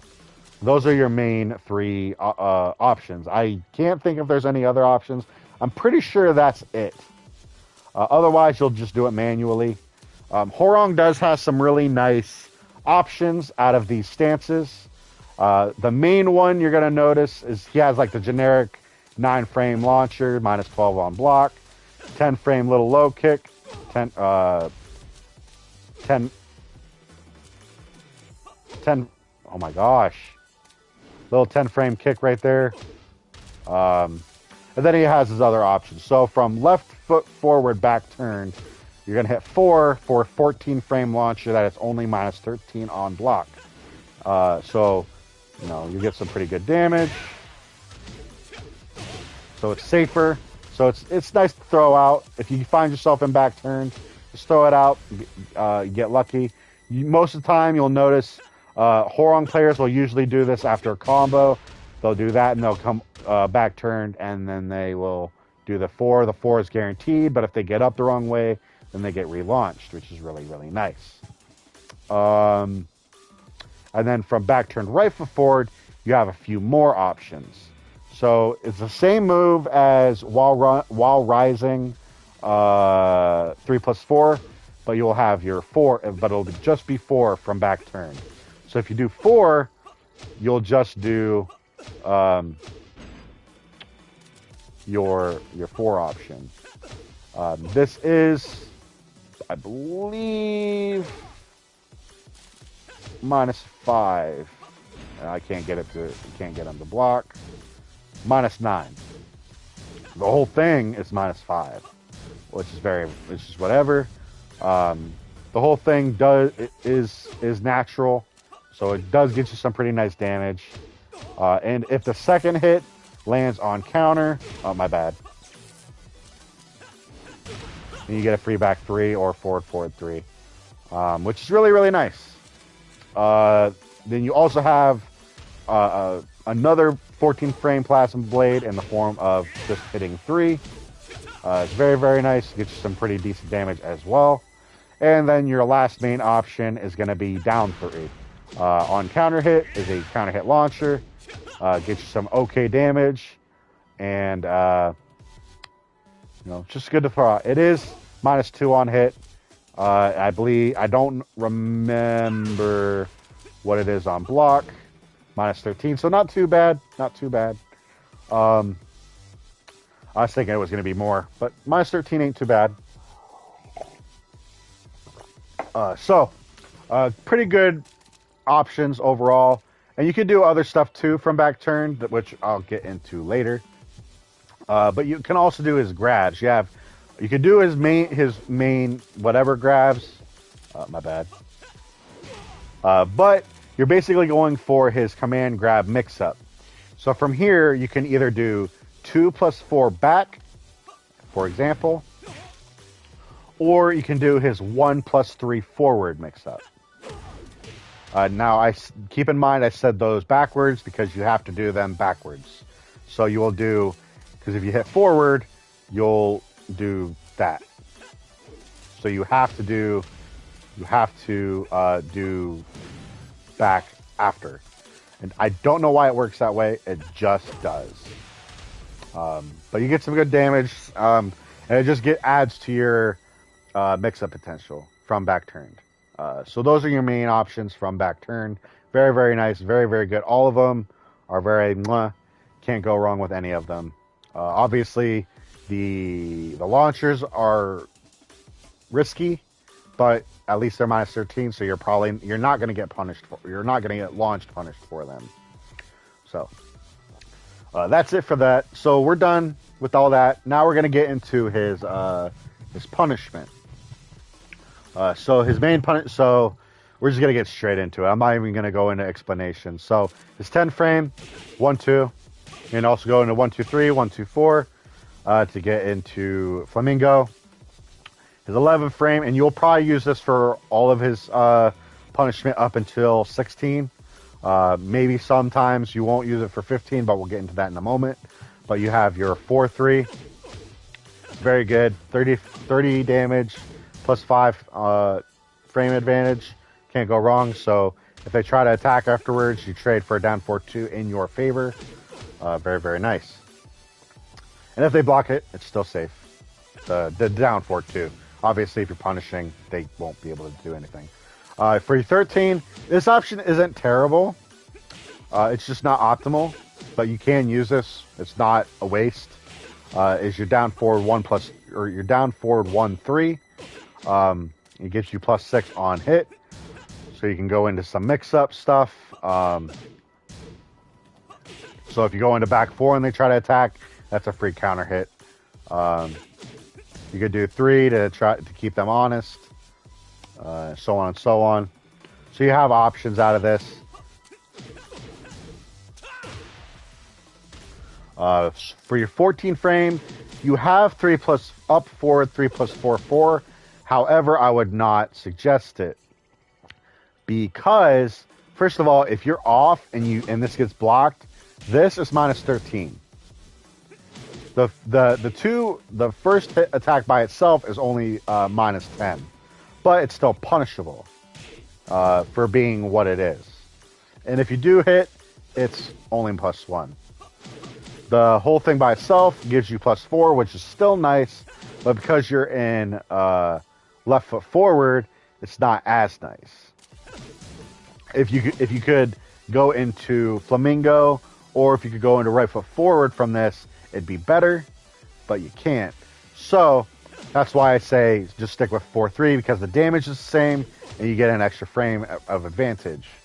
So you can at least launch them, albeit you'll trade, but you can at least launch them if they tried to do anything. And then obviously for your 15, you'll do down forward 2. Now, if it's not obvious, the reason I say you'd still probably do 4-3 instead of down 4-2 is because of the range. A lot of moves that are minus 15 do tend to still have a little bit of pushback, so you're not generally going to use this, but there are some exceptions. For example, with King, you can block his alley kicks, for example. As long as you block the second attack, regardless, you can punish it. And that goes the same with all of it, I believe. So you can just take it, and you still punish him. The third one, this is the only one I'm not really sure about, but I'm pretty sure you can still block this. Okay, so that's like the only exception. But either way,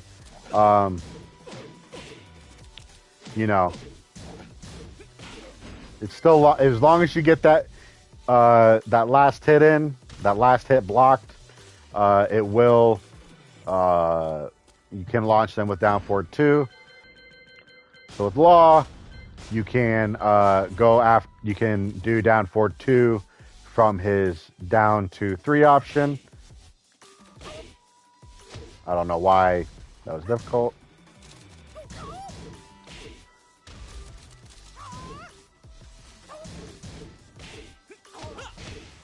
Get some pretty decent damage off of it. So pretty good stuff overall. For his 16 frame punish, you have his back 3 and his up back 3-3. And this isn't useless to throw out by any stretch of the imagination. I know back 3 is the main one, but this is really good. Like if you really want to get some wall carry, this is really good for that. It won't give you as much damage, but it will get you that wall carry a little bit more than the staple, albeit even if it's just barely. And then at 20 frames, I say 20. You could, in theory, do it faster, but I'd still say, in theory, this is a 20 frame punishment because you can't buffer, unfortunately. So that's why I say 20 frames, because just the way it is. Another 20 frame is up 3. It's not terrible. You're not going to hit it from back here, but if they're up, if you're close, you will get some. You can get some good damage with this. You know, if you just want to get some style points, whatever. You usually won't use that. Usually, you'll either just stick with JFSR or back 3. Can't ever go wrong with back 3. And then, obviously, for 23, you'll do your delayed hop kick. So for wall rising, you got your wall rising 4-4, comes out 11 frames, is +4 on block, and I believe +5 or -5 on block. So yeah, +4 on hit, -5 on block. And then you have his wall rising 3. I believe this is -7. I thought it was -7. Yeah. So -7 on block. If you get it kind of like what's it? Like further back. You know, if basically the later you get this, the better the frame advantage on, you know, minus or whatever. But it really doesn't make a difference. It's still minus. But if it does hit, you get to be 3 back 3, which is nice. Comes out at 14 frames, like I mentioned. At 15, you don't have anything. You could, in theory, do this. But unless they absolutely 100% hit a button, it does nothing. And the range is crap. So pretty much nothing. You're pretty much sticking with either wall rising 4 or wall rising 3 or wall rising 4-4. Damn, I can't talk. For 16, you'll just go for up back 3-3. It does take a little bit of knowledge, but I have noticed that as I get more and more comfortable with Hwoarang, I have been actually punishing with this a little bit. And that 62 damage doesn't seem like a whole lot, and pretty much anything else will get you less, but that can make or break a match sometimes, you know? And you can also, you know, like I said, wall carry. And then pretty much 23 frames, bam. Whew. Okay, so next we're going to discuss his rage. So we're going to go ahead and activate that. So his rage, he has a very unique rage art in terms of the fact that, first of all, it has range for freaking days. For example, I'll do a staple.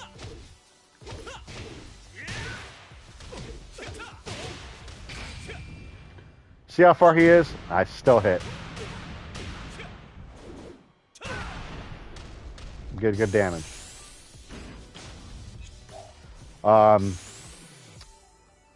So pretty good, and it's safe, which is bonkers. -7. But he's also the only character in the game who has to be in a stance to activate his rage art. So, otherwise, like, because other characters have safe rage arts, but it's usually a high, or it's an unblockable, or something. But Hwoarang is the only character in the game who has a mid-hitting rage art that is safe, which is really, really nice. But it is very, very linear, and just like everybody else, Geese, Leroy, and Jin can all parry it. But they can parry everything, so can't feel too bad. What else? Oh, you got his rage drives. He has 2 rage drives. And we'll get into more detail with them as we get into his combos. But for his for rage drive, he has down 3 plus 4-4. You will never hit this whole damn thing.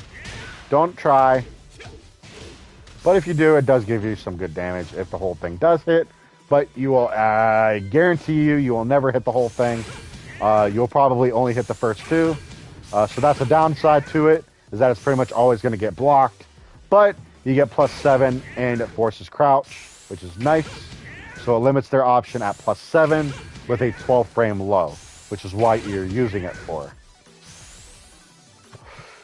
Also, if you do launch them, you can get some pretty nice damage off of this as well, which is really, really nice. And if you get creative, oh, my bad. If you get creative and you use it, oh, my bad. I don't know what the hell just happened there.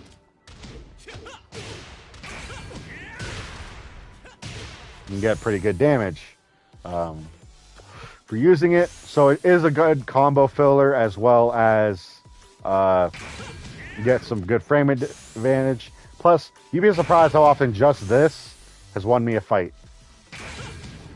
Be surprised. A lot of Hwoarang players will end a fight with this as well, if they can. It's just a very good poke, very good one-off poke overall. Being 12 frames and +7, no. The only other character that has anything even remotely close to good to that is Akuma, with his down 3 fireball cancel. It's also +7, but it's 16 frames. It's unseeable, but guess what? It's still slower. So, good rage art overall. And I'll show you guys some stuff in a little bit when it comes to walls that you can use to optimize that as well. But again, we'll get into that when we get to it. And then I want to discuss his second rage drive, which is up. His basically super hunting hawk is up for 3, 4, 3 plus 4. Is very, very good. Honestly, it's almost better than his rage drive 1. The only downside is you don't get the plus frames. It's +4, which is nice, but it's not as plussy. But you still get plus frames, so it doesn't hurt to throw it out. But if you do get it out, it's gonna hurt.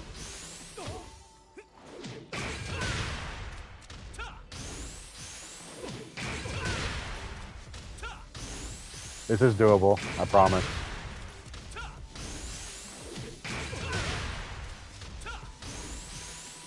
It's hard, but it's doable. He just needs to actually dash like I'm trying to get him to do.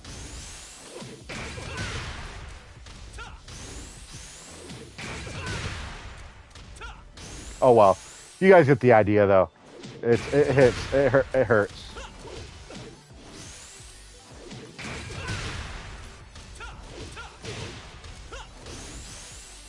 Holy crap.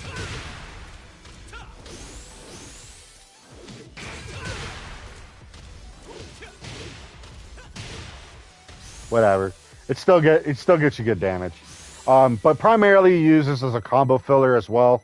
To get some really good damage. For example, backlash.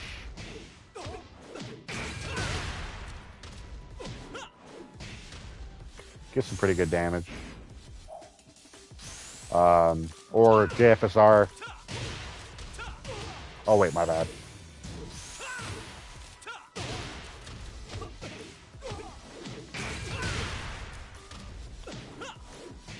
Pretty good damage overall. So it's just really good to get some really good damage. And this is where I was talking about his comeback potential at the very beginning. He has some really good comeback potential. Because basically you put him in rage and he hits like a freaking truck. And that's going to be it for his rage. Like I said, I'll get into his...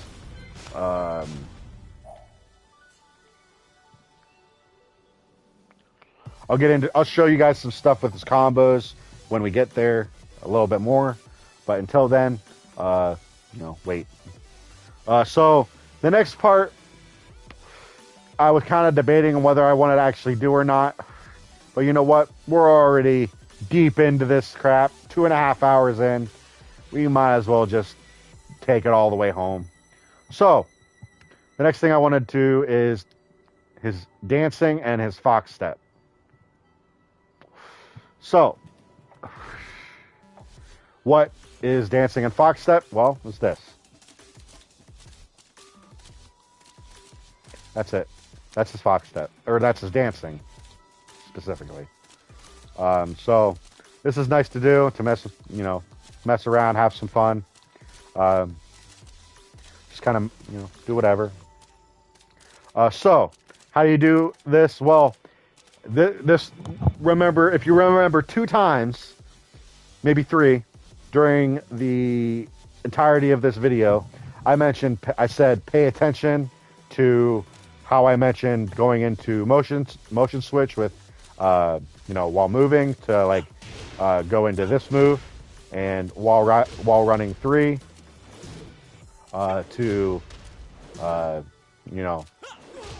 mess with your opponent a little bit. That still applies here. That applies here as primarily. This is where I learned these things, was when I was trying to learn the fox step myself. So how do you do this? So basically you're going to hit 3 plus 4 back or 3 plus 4 forward and do a dash. So it'll look like this or it'll look like this. And the key here is remembering that when you sidestep or duck, you will go back into left foot forward. So you're basically doing a back dash like so, and then a sidestep. Back dash, sidestep. Forward dash, sidestep. Forward dash, sidestep. So basically, it looks like this.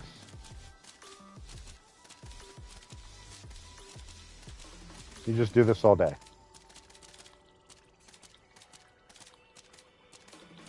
And some people could do that so much quicker than I can. My options are limited because I am on a controller, but even still, I could do it pretty fast, pretty comfortably, and just kind of mess with my opponent. Because the cool part about this is they can't really tell what stance you're going to end on. So if they try to rush in, you just JFSR them, you just launch them, whatever you want to do. Mix up. Whatever you want to do. As long as you know what stance you're in, that's what matters. So that's why you don't want to confuse yourself. So when you do these, do them slow and come up with a little setup. So what I like to do is I like to do back, side step down, JFSR. So I can do that pretty much any point if I don't mess up. I'll do that a lot. If I don't mess up. I just suck today. But either way, like I said, you can do the JFSR out of it. That's one of my big things. You can also do forward 4-3 to close some distance. I don't know why that did that, but you could do forward 4-3 to close some distance, and overall just really mess with your opponent. So that's pretty much all dancing is. It's just backdash, sidestep, backdash, sidestep, backdash, sidestep. That's what dancing is. It's that easy. You got to take some practice, So when you're learning this, you don't need to do this on both sides. You just make sure that you do it both backwards and do it both forwards. If you do them both backwards and forward, why do you need to switch sides? You go to the other side, the logic stays the same.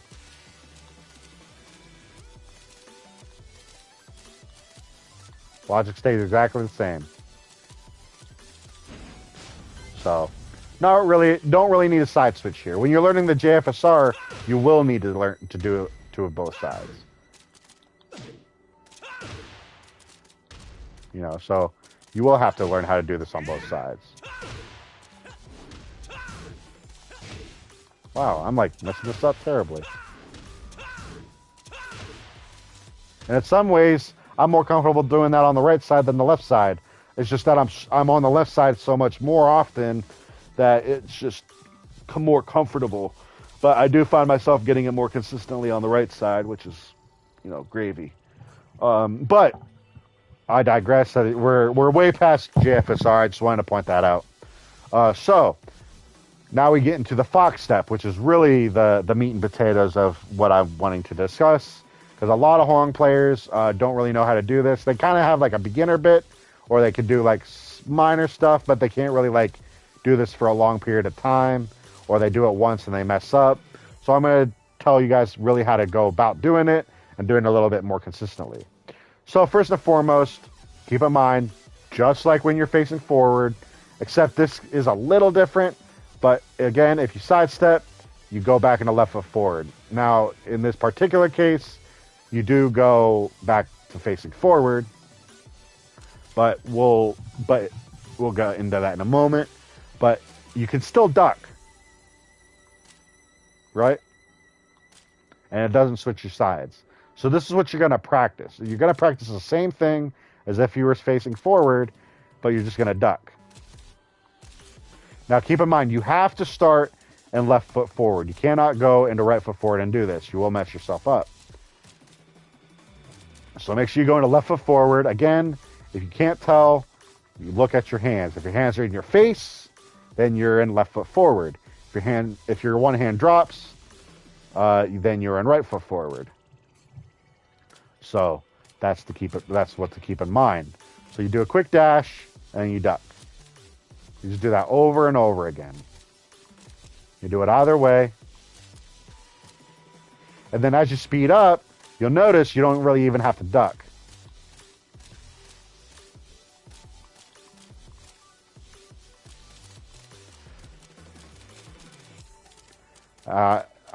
Up is a little trickier for me because I'm on controller. But ultimately, you can do this either way. My bad. As you can see, you can do it either way. Just down's more comfortable for me, so I'll usually stick to that because I very rarely mess this up. But basically, yeah, I do it really quick to get it to come out, and like after a while, you will kind of get out of it, because if you do it enough times, you kind of go sideways, and that will mess you up. But as long as your opponent keeps moving, or you like duck every now and again, you'll kind of realign yourself, and you're good to go. And you know, I'm good at this, and even I mess this up. You know, usually I got to get in the mood to do it, and I'm still doing okay, but I'm still messing it up at the same time. So it's just about practice, you know, practice doing it. You know, practice doing it both ways. And here's a nice little tidbit as well. Except for up and down notations, you can do Hwoarang moves back turned. So what you do is you switch your stances, and then you do any move from right foot forward that's not an up or down notation. For example, backlash, just a simple 3+4.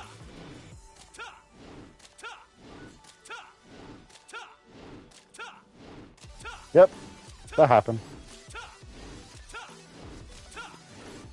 Forward 3. Now you'll notice that as I'm back turned, I'm technically hitting back 3 to do his forward 3.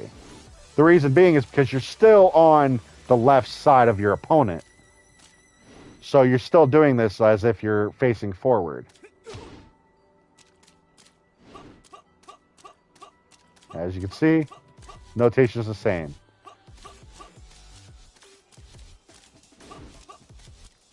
Same thing.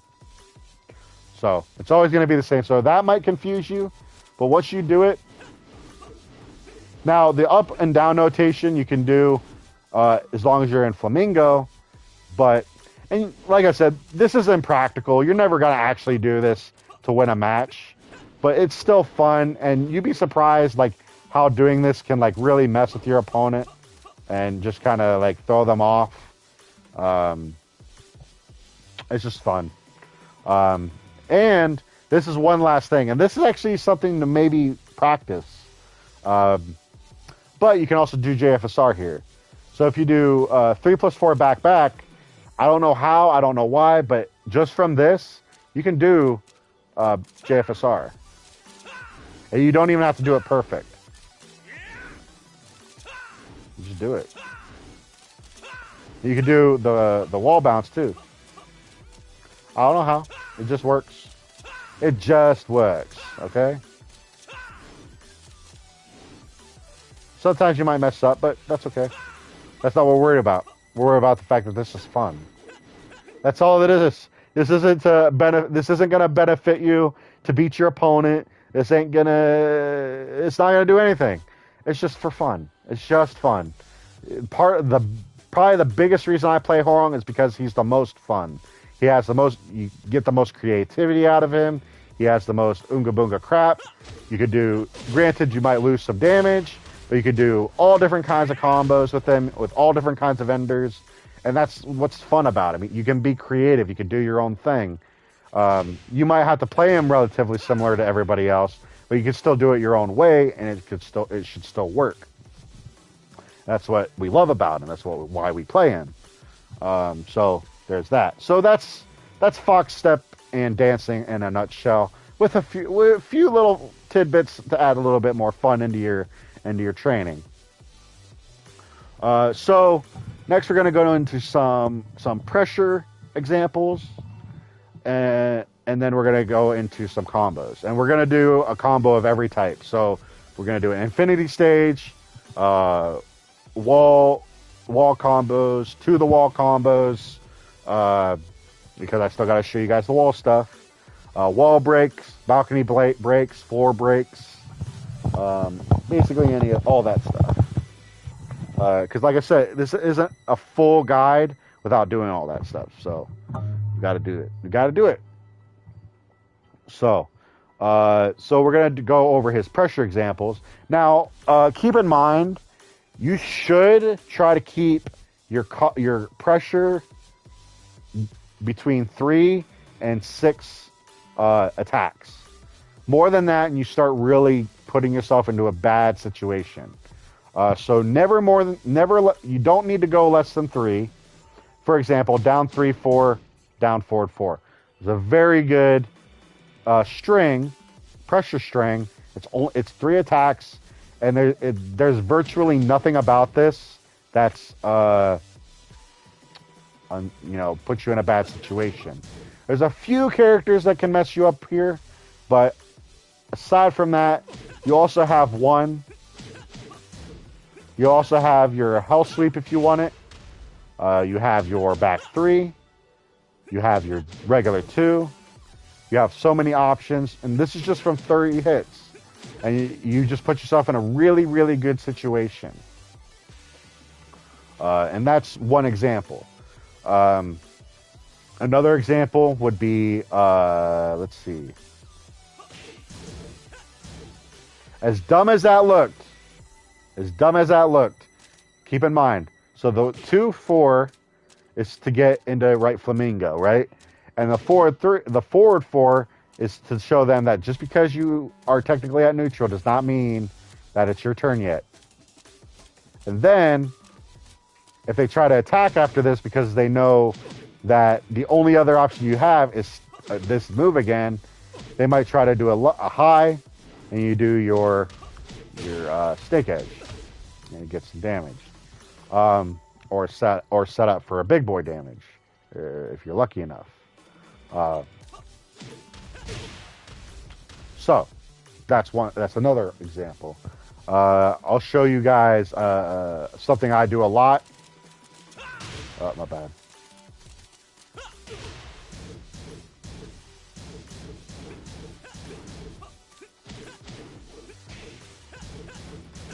As you guys saw, there was one attack right there that I actually completely missed. Right there. Yeah, that's why you got to be careful. Because after forward 3, you do 3, 4, and then 2.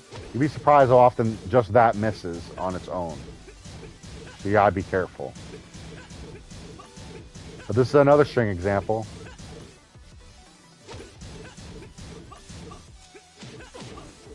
Like right there. And so you might want to stick with something like this.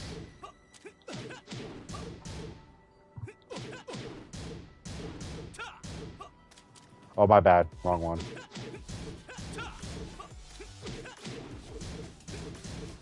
See, that's why I was saying the 2-4 is nice, because even if the 2 misses, you might still clip them with the 4. You should still clip them with the 4, even if they try to attack, and it might still be in your favor.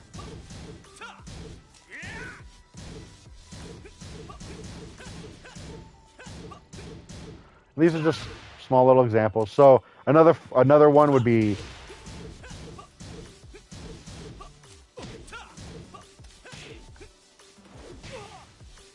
throw a grab in there. Ain't no shame in throwing a grab in there. You know.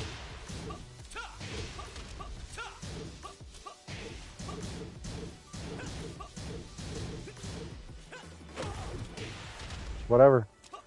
Just whatever. The thing is, you want to find what works for you, you know? What do you do that helps you get into a good situation, you know? There's a small little thing. I do that a lot, actually. You'd be surprised how often that little string, how often that it works out for me. A lot. There are sometimes it doesn't, but for the most part, it does. Because, here's the thing. After forward 3, the grab is unduckable. They have to break it. If it hits, they can duck it. But if they block it, they have to break the grab. So, it just works. And those are some pressure examples. There's not really a way to like break down, pressure examples. You kind of have to just figure out what works for you. But these are just some examples that maybe you can work off of to try to come up with your own thing. But the combo examples will be a little different. I can break those down a little bit, but these will be a little bit more difficult to break down. You just kind of got to do what works for you.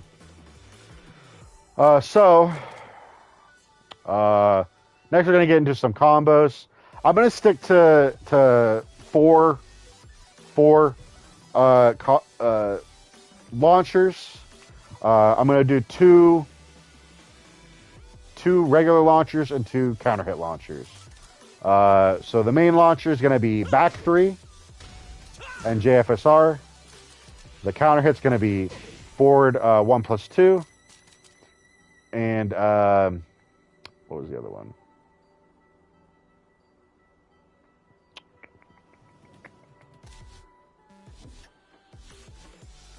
Forward 3 from left flamingo stance. What's up? Yeah, okay. Oh, sorry guys. It's probably reaching like almost 4 hours. And I gotta break this down. I gotta freaking edit this so much later. But luckily we're at the end, almost to the end here. Alright, so some combo examples. Like I said, I want to stick with back 3, JFSR, 4-1+2 as a counter hit, and forward 3 as a counter hit.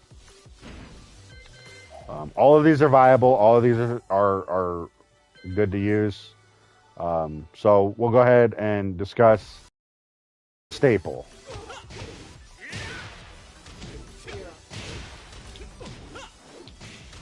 That's his most damaging.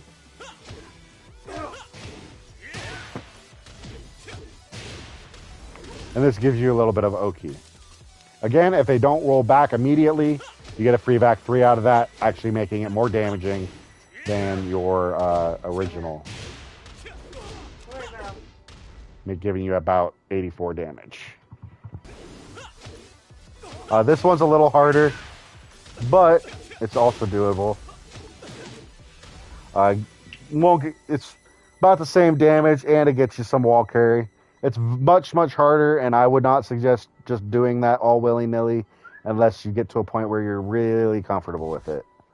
And then, my while running 3-ender and the down forward 3+4-ender will all work as well. And obviously you can rage art and basically everything there as well. You can, it's harder to do, but you can do your first rage drive here as well. Like I said, it is harder to do. You got to really get in there for it, but it is doable. And if you do get it, it does do a good amount of damage. Like a whole 100 damage is very, very, very nice. But it's very hard to do, and it's very easy to mess up. So probably not worth the risk. So another example, same launcher, but it might make doing stuff like that a little easier.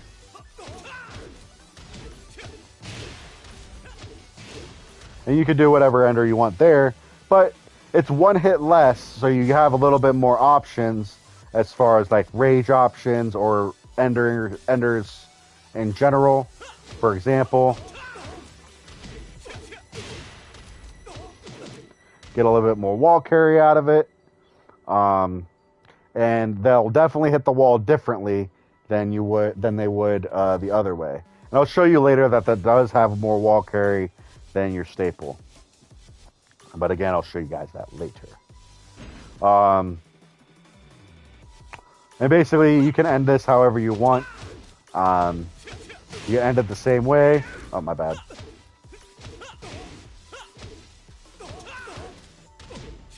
You can end it the same way, so if you just want to keep it compact, you do that. Granted, you get less damage, but it's a little bit more whatever. What I like to do is forward 3, back 3, just because it gets you that little bit farther bit and a little bit more damage as well. And if you have rage, it gives you some really nice damage as well.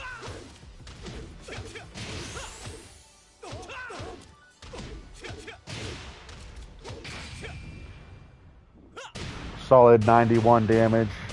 It's really, really nice. Can't complain with that. Cannot complain with that. And and like I like to do this combo out of back 3, which is really it's not hard, but it's tricky. As you can see, I'm gonna get about 96 damage, but it's trickier because of the way they hit and whatnot. But if you want to practice it, then doing this is a nice way to go about doing that as well, because of them being a little closer, it's a little bit more consistent. So you lose a little bit of damage, but you gain the consistency, which is really, really nice as well. Next one is JFSR.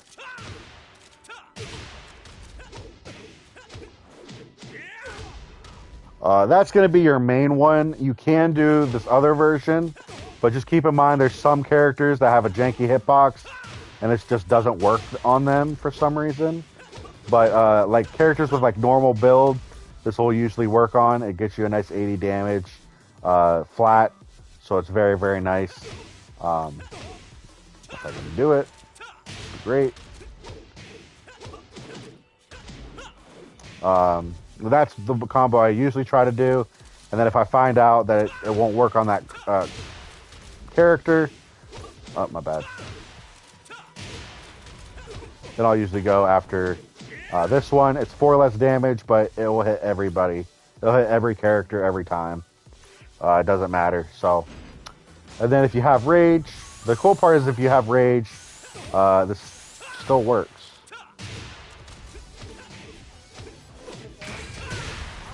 And, oh crap, how did I miss?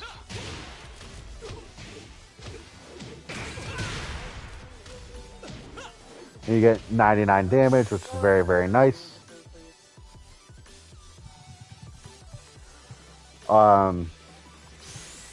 It's very, very nice. I'm trying to think. Oh.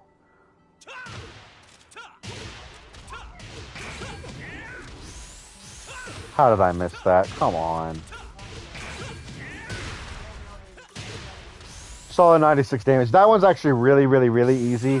As long as you learn the double backlash, it's usually pretty consistent. And if you are having issues with it, guess what? Just do forward 3 plus 4 forward 4 instead. You lose a little bit of damage, but it's easier. And I think you can add an extra hit in there. Don't quote me. I'm pretty sure, yeah, you can add an extra hit, get a little bit more damage, so kind of closes the gap a little bit. That one's probably a little easier. Um,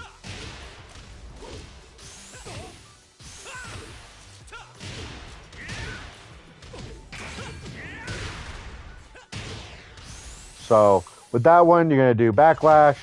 Well, first off, let's go back to the non-rage version. So basically, you do rage or you do JFSR, backlash, and then you rush in to do 4-3-2, and then 4-3, and then hunting hawk.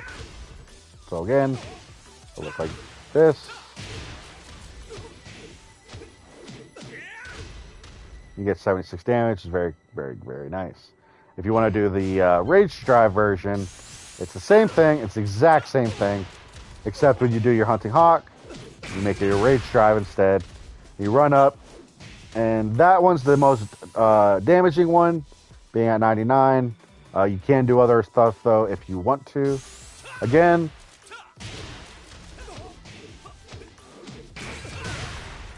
oh my god. Oh my god, shiz. But you can run in. If you get your 3 and they don't roll back, you get your back 3. It's like 109 because you won't get your rage back, obviously. But still very, very good. 110 maybe, but it's still very, very good. I'm trying to think if there's anything else. Nope. So let's go ahead and go into his counter hit stuff. So with 4-1+2, it's actually relatively simple.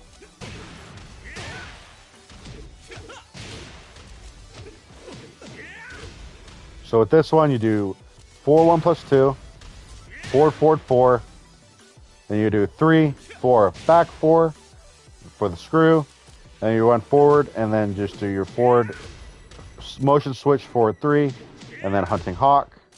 This is very, very consistent. And it gets you decent damage. Now, usually you can, it's very quick and easy to tell that this hit on counter hit.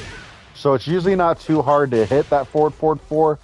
But if by the off chance you're caught off guard, you didn't think it was going to land, but it did, and you're thrown off, keep in mind, you can always do something different. Still get, low 60s or whatever. But still works overall. Or,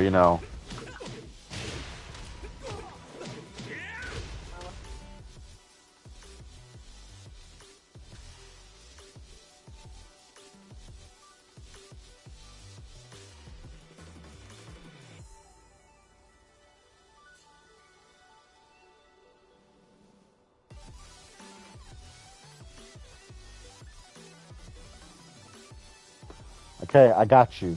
All right, so with that, like I said, you just do 4-1+2. You do down 3-4, back 4, and then you just do the same ender. So that's if you're having issues. You should try to learn the other version because obviously it does a lot more damage. But if it's tricky and you need something a little easier, there's another option as well. And then the options basically the same for your rage options. Keep in mind because you did 10 hits in this combo, the ender will be a little bit more difficult. But you still can at least do, running 3 pretty much, and you'll pretty much get, I want to say 93.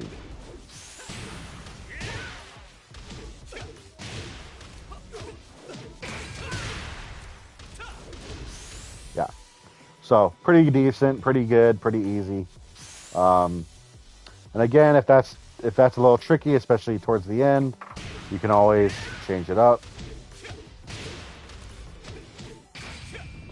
Do something like this, get about 90 damage, so on and so on.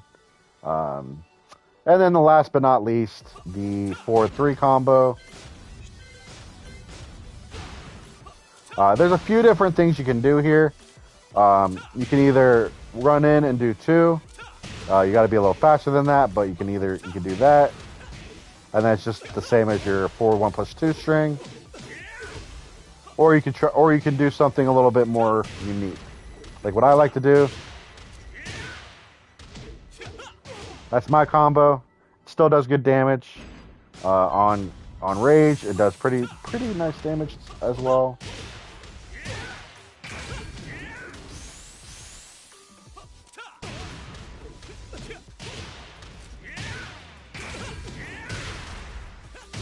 Get a solid 94 damage out of it. That's why I do the sidestep. Like, for the combo that I did, you don't actually have to do that.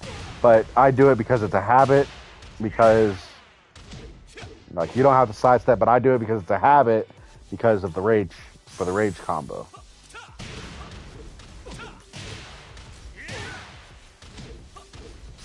Not bad.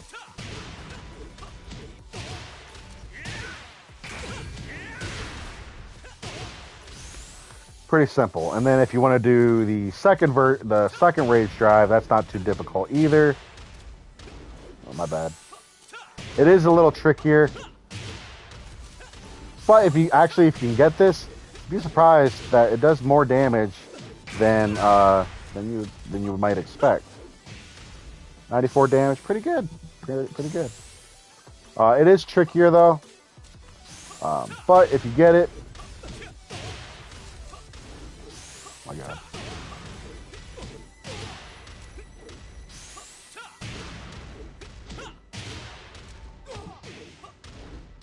Oh, you know what? I know what I'm doing wrong. Really? Oh, okay. I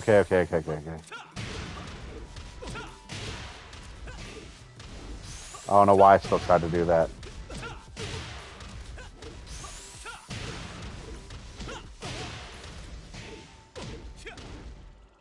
Yeah, that won't work either. I'm trying to think if there's anything like easier. Oh, you know what? There is.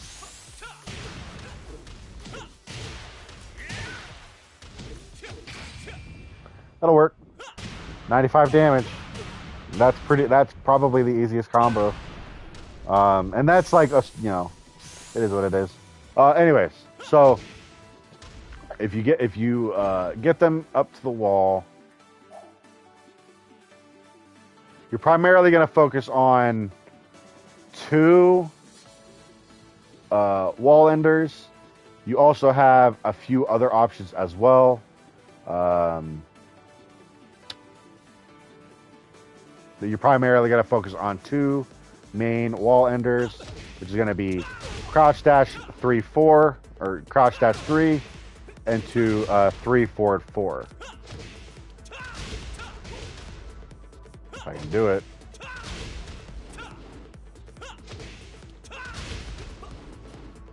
Wow. Which will get you, I think it's 17 damage after like an actual combo. And then you'll do from right foot forward, 4-3, 4-3, and a 3-4-4. So it'll look like this. And again, that'll usually get you about 19 damage. Still pretty good.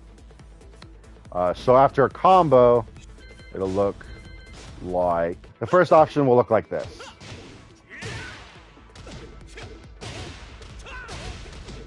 That's pretty much what you'll do when you notice that, like, you're not going to have enough time to basically run up and do this combo. So you just want to get up there and get some damage. Some damage is better than no damage. And then the other option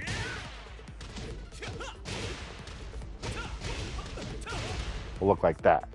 And usually, like I said, I think it's about 17 and 19 damage. I might be wrong by a couple points, but it's about that. You do have one more option.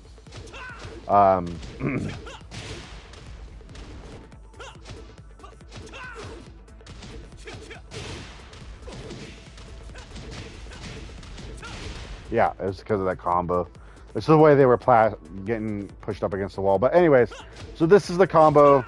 that you'll see a lot of like advanced Hwoarang players use. It does, I think, 21 or 22, the whole thing, which is really nice. If I can actually do it.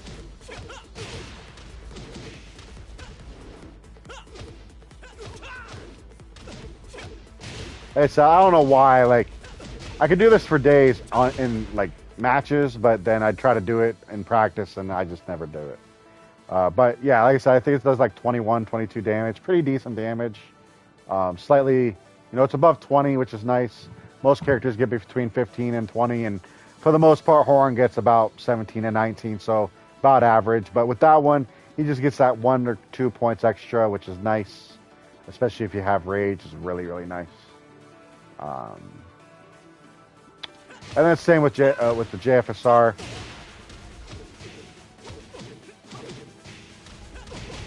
Oh, my bad. Too early.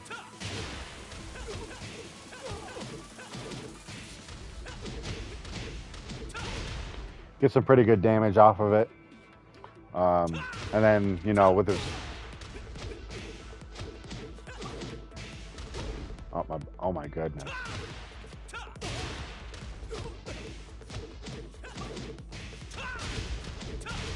Yeah, you still get some pretty good damage either way.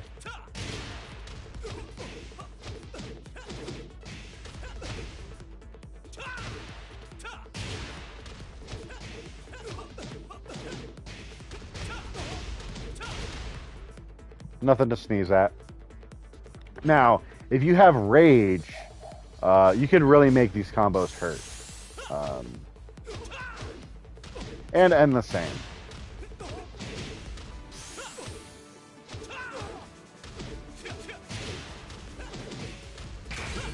There we go. I got it that time. Alright, so, you guys might not have been able to tell where I was messing up at. I'll show you where I was messing up at. So, when you do this and you have Rage, you have to wait for his butt to touch the ground before you do the Rage Drive. If you do it before he does the Rage Drive, you have to do a specific ender. So if you do it like this, you have to do down 4-3. That is your only option. If you do the, down 4, skyrocket, whatever you want to do. But either way, you're not going to get the wall damage combo, which is what we wanted. So, you come up here, wait for his butt to touch the ground, and then you can do your combo. And as you can see, 112 damage, nothing to sneeze at. 112 damage is nice. That is definitely a round-changing amount of damage. Just with a wall, just by adding a wall. So very, very, very nice. You can also do the Rage Drive 2. I don't think it does as much damage, but it still will do a good amount of damage.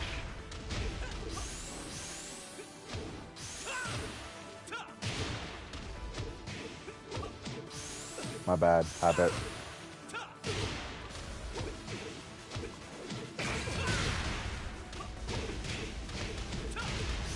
About the same amount of damage. That particular wall ender is primarily used on like thicker characters, bigger characters, but it will do a lot more damage than a lot of your combos.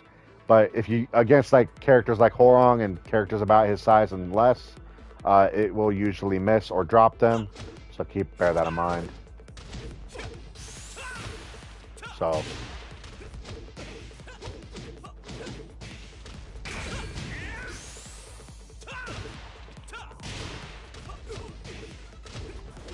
Oh my god.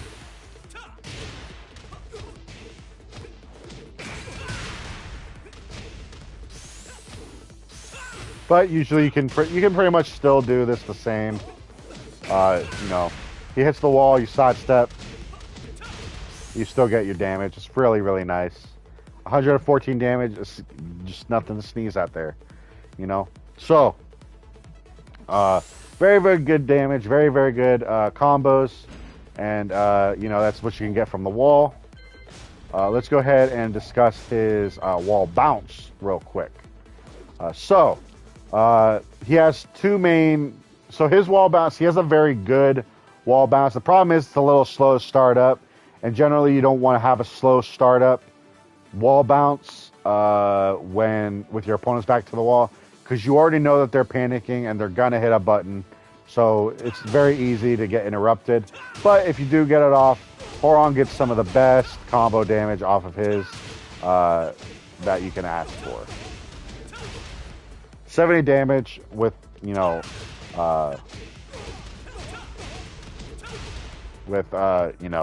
at point blank range. If you go about max range, you can really get the same damage. You can mess around with it a little bit more. Like you can get a sidestep combo if I can get it.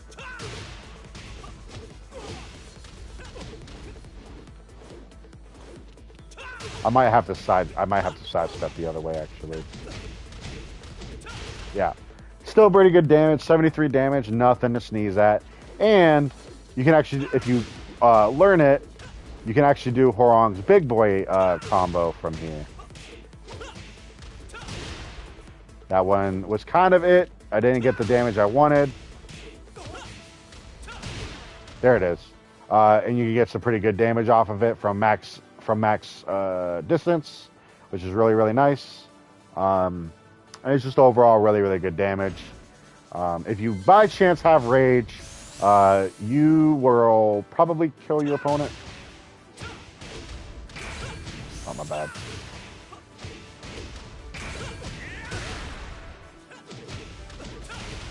$88 damage, pretty good damage. Oh, my bad. It's gonna do about the same damage. About the same damage, but overall still pretty good. Believe it or not, you can do this, but it does a significantly less amount of damage. It's not worth it. You can also do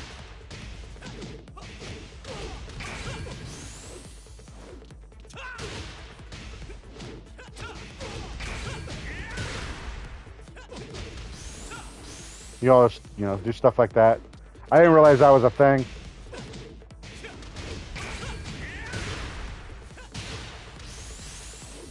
Try stuff. No. That's what Hwoarang does.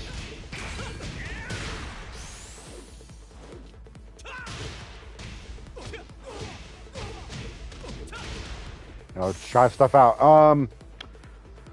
So that's pretty much it. He doesn't get a whole lot from his rage drives. You can do his rage art, but you're still not going to get as much damage. So basically rage drive 1 is basically the best thing to go for. For here you're going to get very scaled damage because he was plastered up against the wall, but you still get about 9 less damage for the optimal thing. So really, I messed up.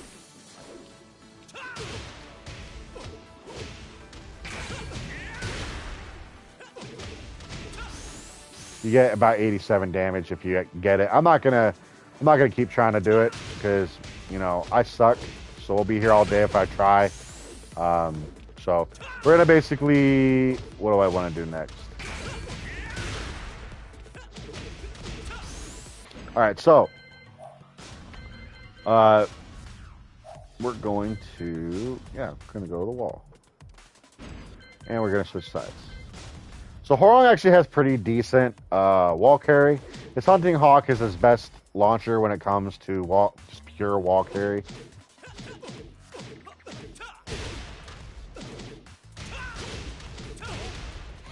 And you can do other stuff too.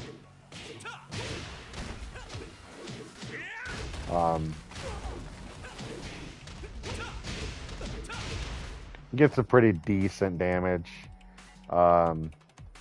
But he also has other options as well. And basically we're just looking at floor breaks here. The wall is just an added cherry on top here.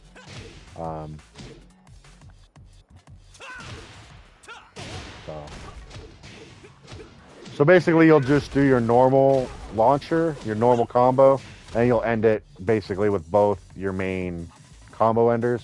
You can get about you know, low 80s, which is still nice. Can't complain. Not everybody has like a definitive like ending blow for that. They have to kind of deal with what they have, but it is nice to have that extra option.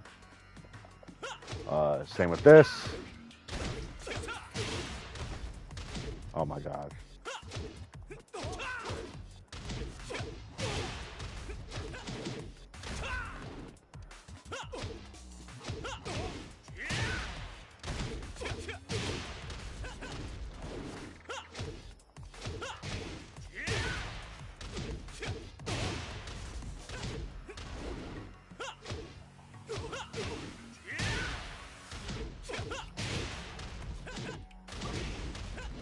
Oh, I guess that's too close. But you get the idea. You can pretty confidently get him from wall to wall here. Like I said, I do think this is still his best way of getting from one side of the stage to the next.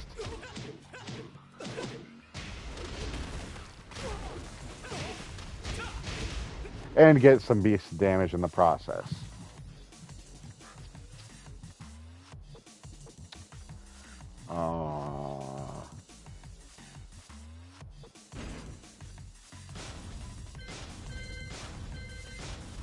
So another good option.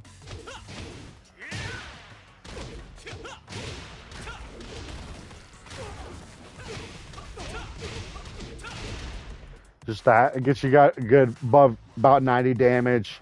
And that's just basic. That's just basic. That's you just do your standard launcher, knock him down, and then just do your random normal wall combo, and you get good damage for it.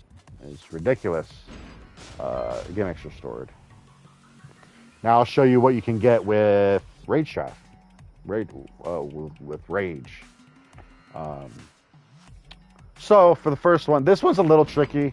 I might actually mess this up a few times, but we'll see.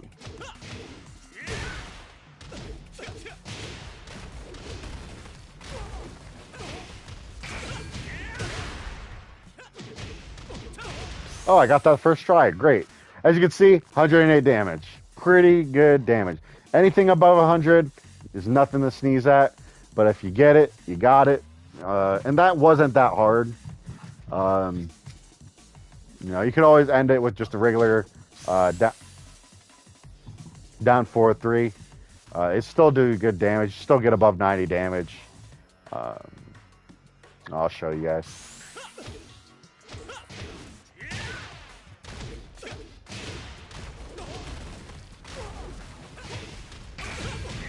You don't even have to be picky. You still get over 100 damage. So it's still nothing to sneeze at. It's just nice to get that little bit of extra damage, get that little bit extra style points. It works. It just works. And then this is what I really like. What I really like about his rage, and here is what I'm about to show you guys now.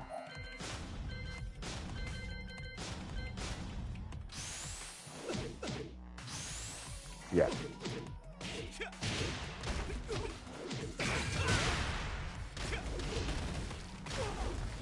Like you are with this second rage drive, you're pretty much reliably getting all the way from wall to wall. Now, if you're long ways, you might need to be about half screen, but you're still getting about wall to wall. So if you guys remember, I mentioned that Hwoarang's 4-3. If they block it, they cannot duck the grab. This grab. I'll even prove it. Crouch guard. Guard. So watch. See, look. If he stand guard, he can still duck it. But if he guards it in general, he cannot. So here's what's really nice. You're on this stage, you're messing with your opponent.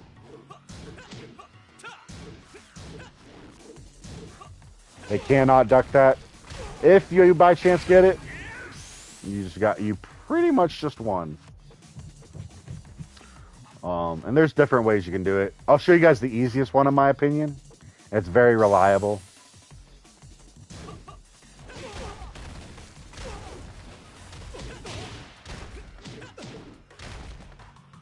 If it'll come out, that'd be great.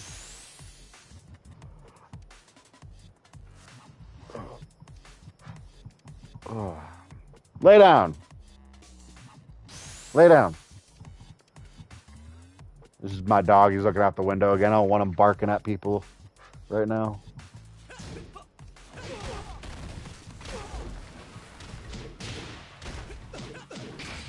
As you guys see, like, you have a lot of time too. You can just kind of dash in, and you get like mid 70s or hot, maybe low 80s. News to me. It's very, very nice, and that's from a blocked forward 3.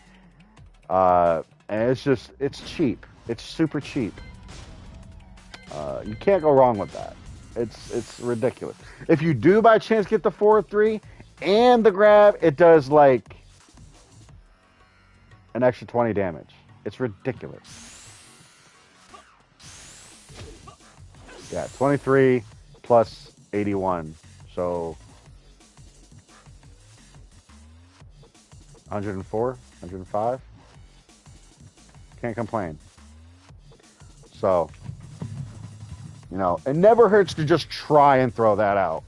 And even if you don't have rage, you can still get some pretty beefy damage from this.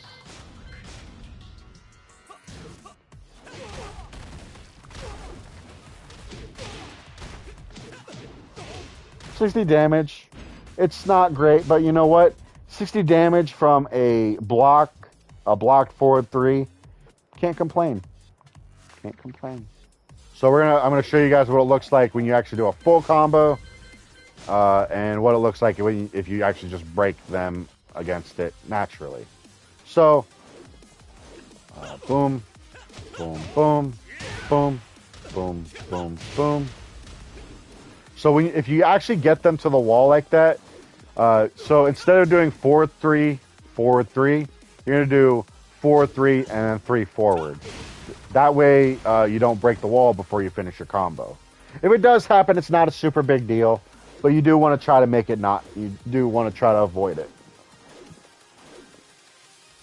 So it'll look like this.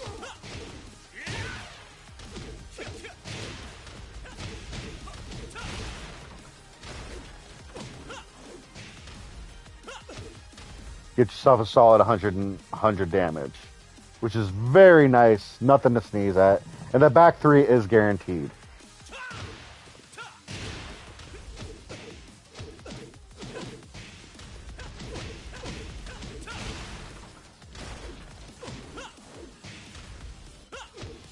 $117 damage. Pretty good. So he gets a lot of damage if you can actually pull that kind of stuff off. If you're only about halfway and you have to kind of force, something different, you can always just do this.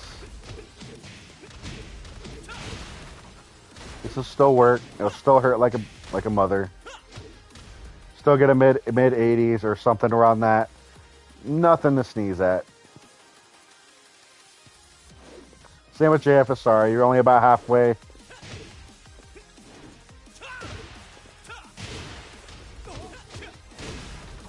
That's not what I was hoping I was further back than that.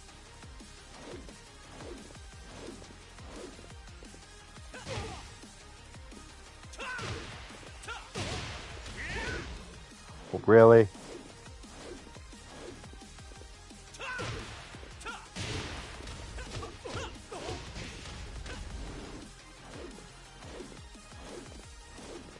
About halfway.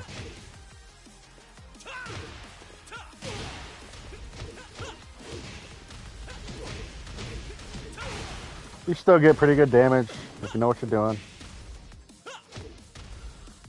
Nothing to sneeze at. That was inaccurate because it was a late back 3, but still get pretty good damage nonetheless. And then if you're right here, let me think. Just do a regular staple. Or roughly. There isn't a whole lot of room here. But I'm trying to think.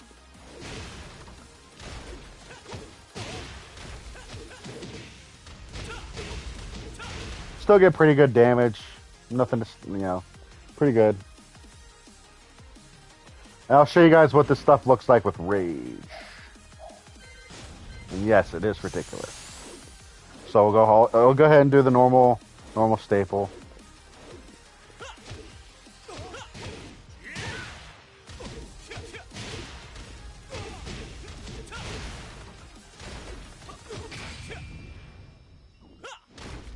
I'm surprised I missed.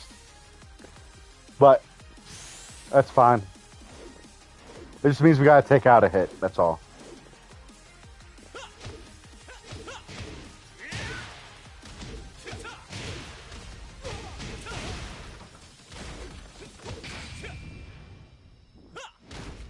Really?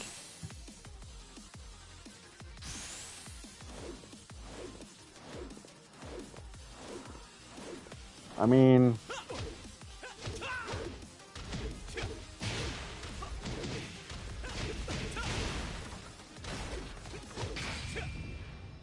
I'm surprised that that's missing, honestly.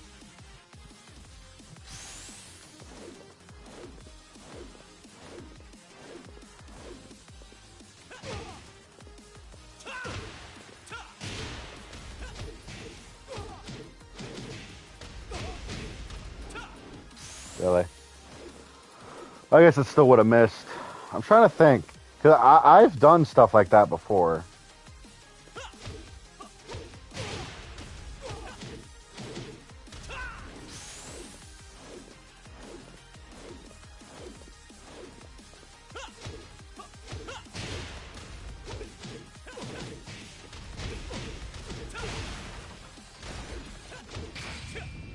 That won't work.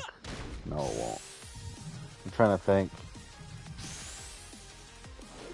See, when I do this, I don't think about it. And I didn't really think of anything here.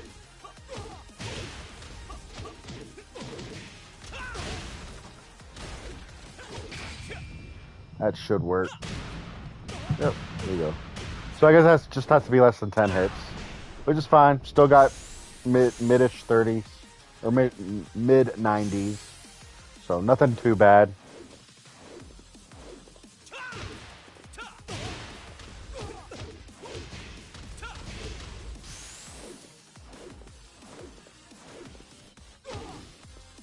How do I mess it up every single time?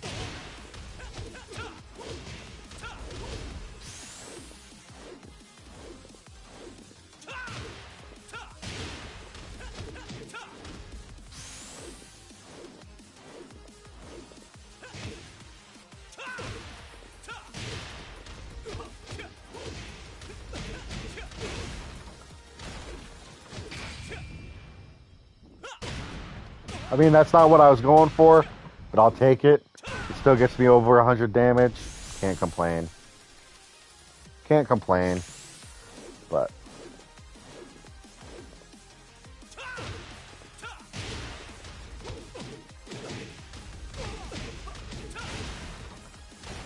I don't think that'll work, but we can give it a shot.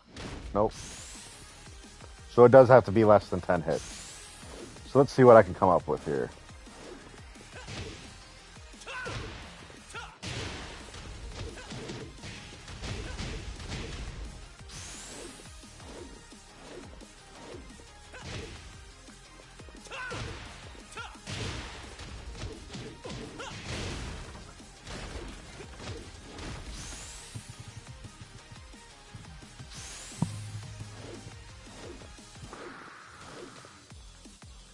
Really?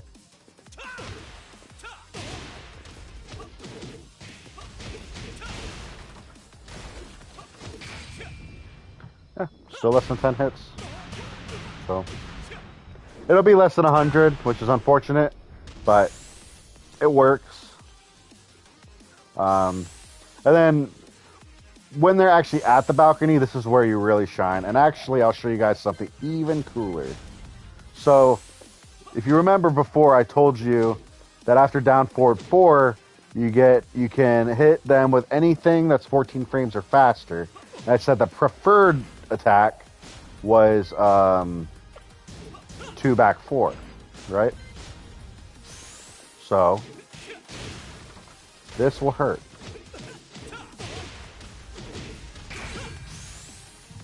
Of course.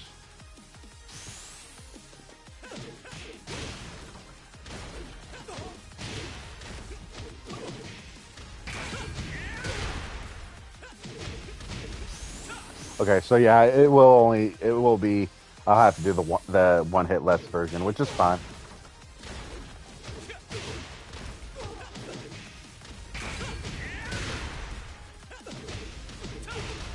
$109, easy peasy.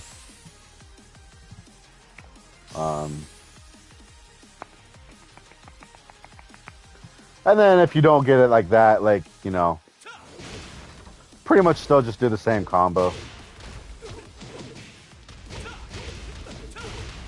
Or whatever works.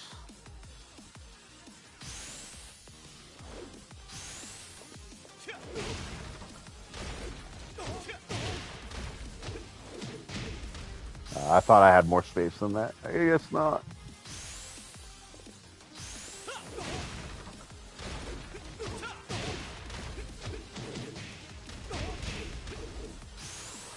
I keep forgetting that after that jab, that rage drive, or the one rage drive just doesn't work.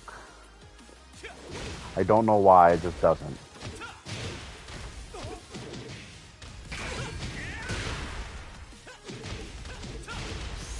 Works every time. 50% of the time, I get it every time. First combo will look like this. Okay, I'm stupid. I am so stupid.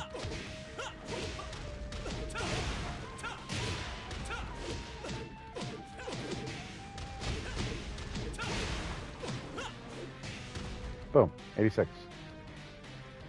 Pretty good damage. That's just whatever.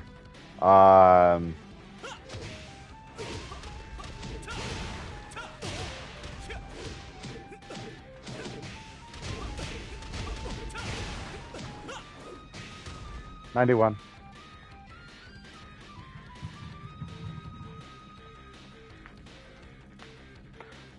I'll show you guys the rage version of that. It actually does hit like a truck.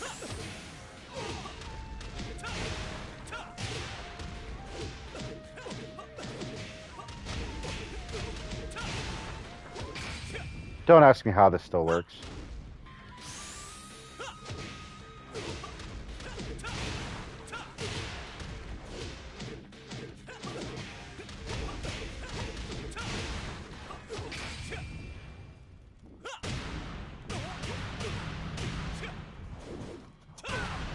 $111 damage. Pretty good damage. And that used to be dead.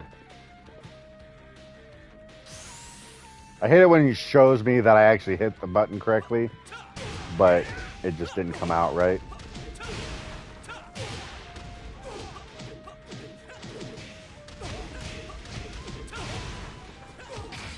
I don't think I sidestepped enough that time either.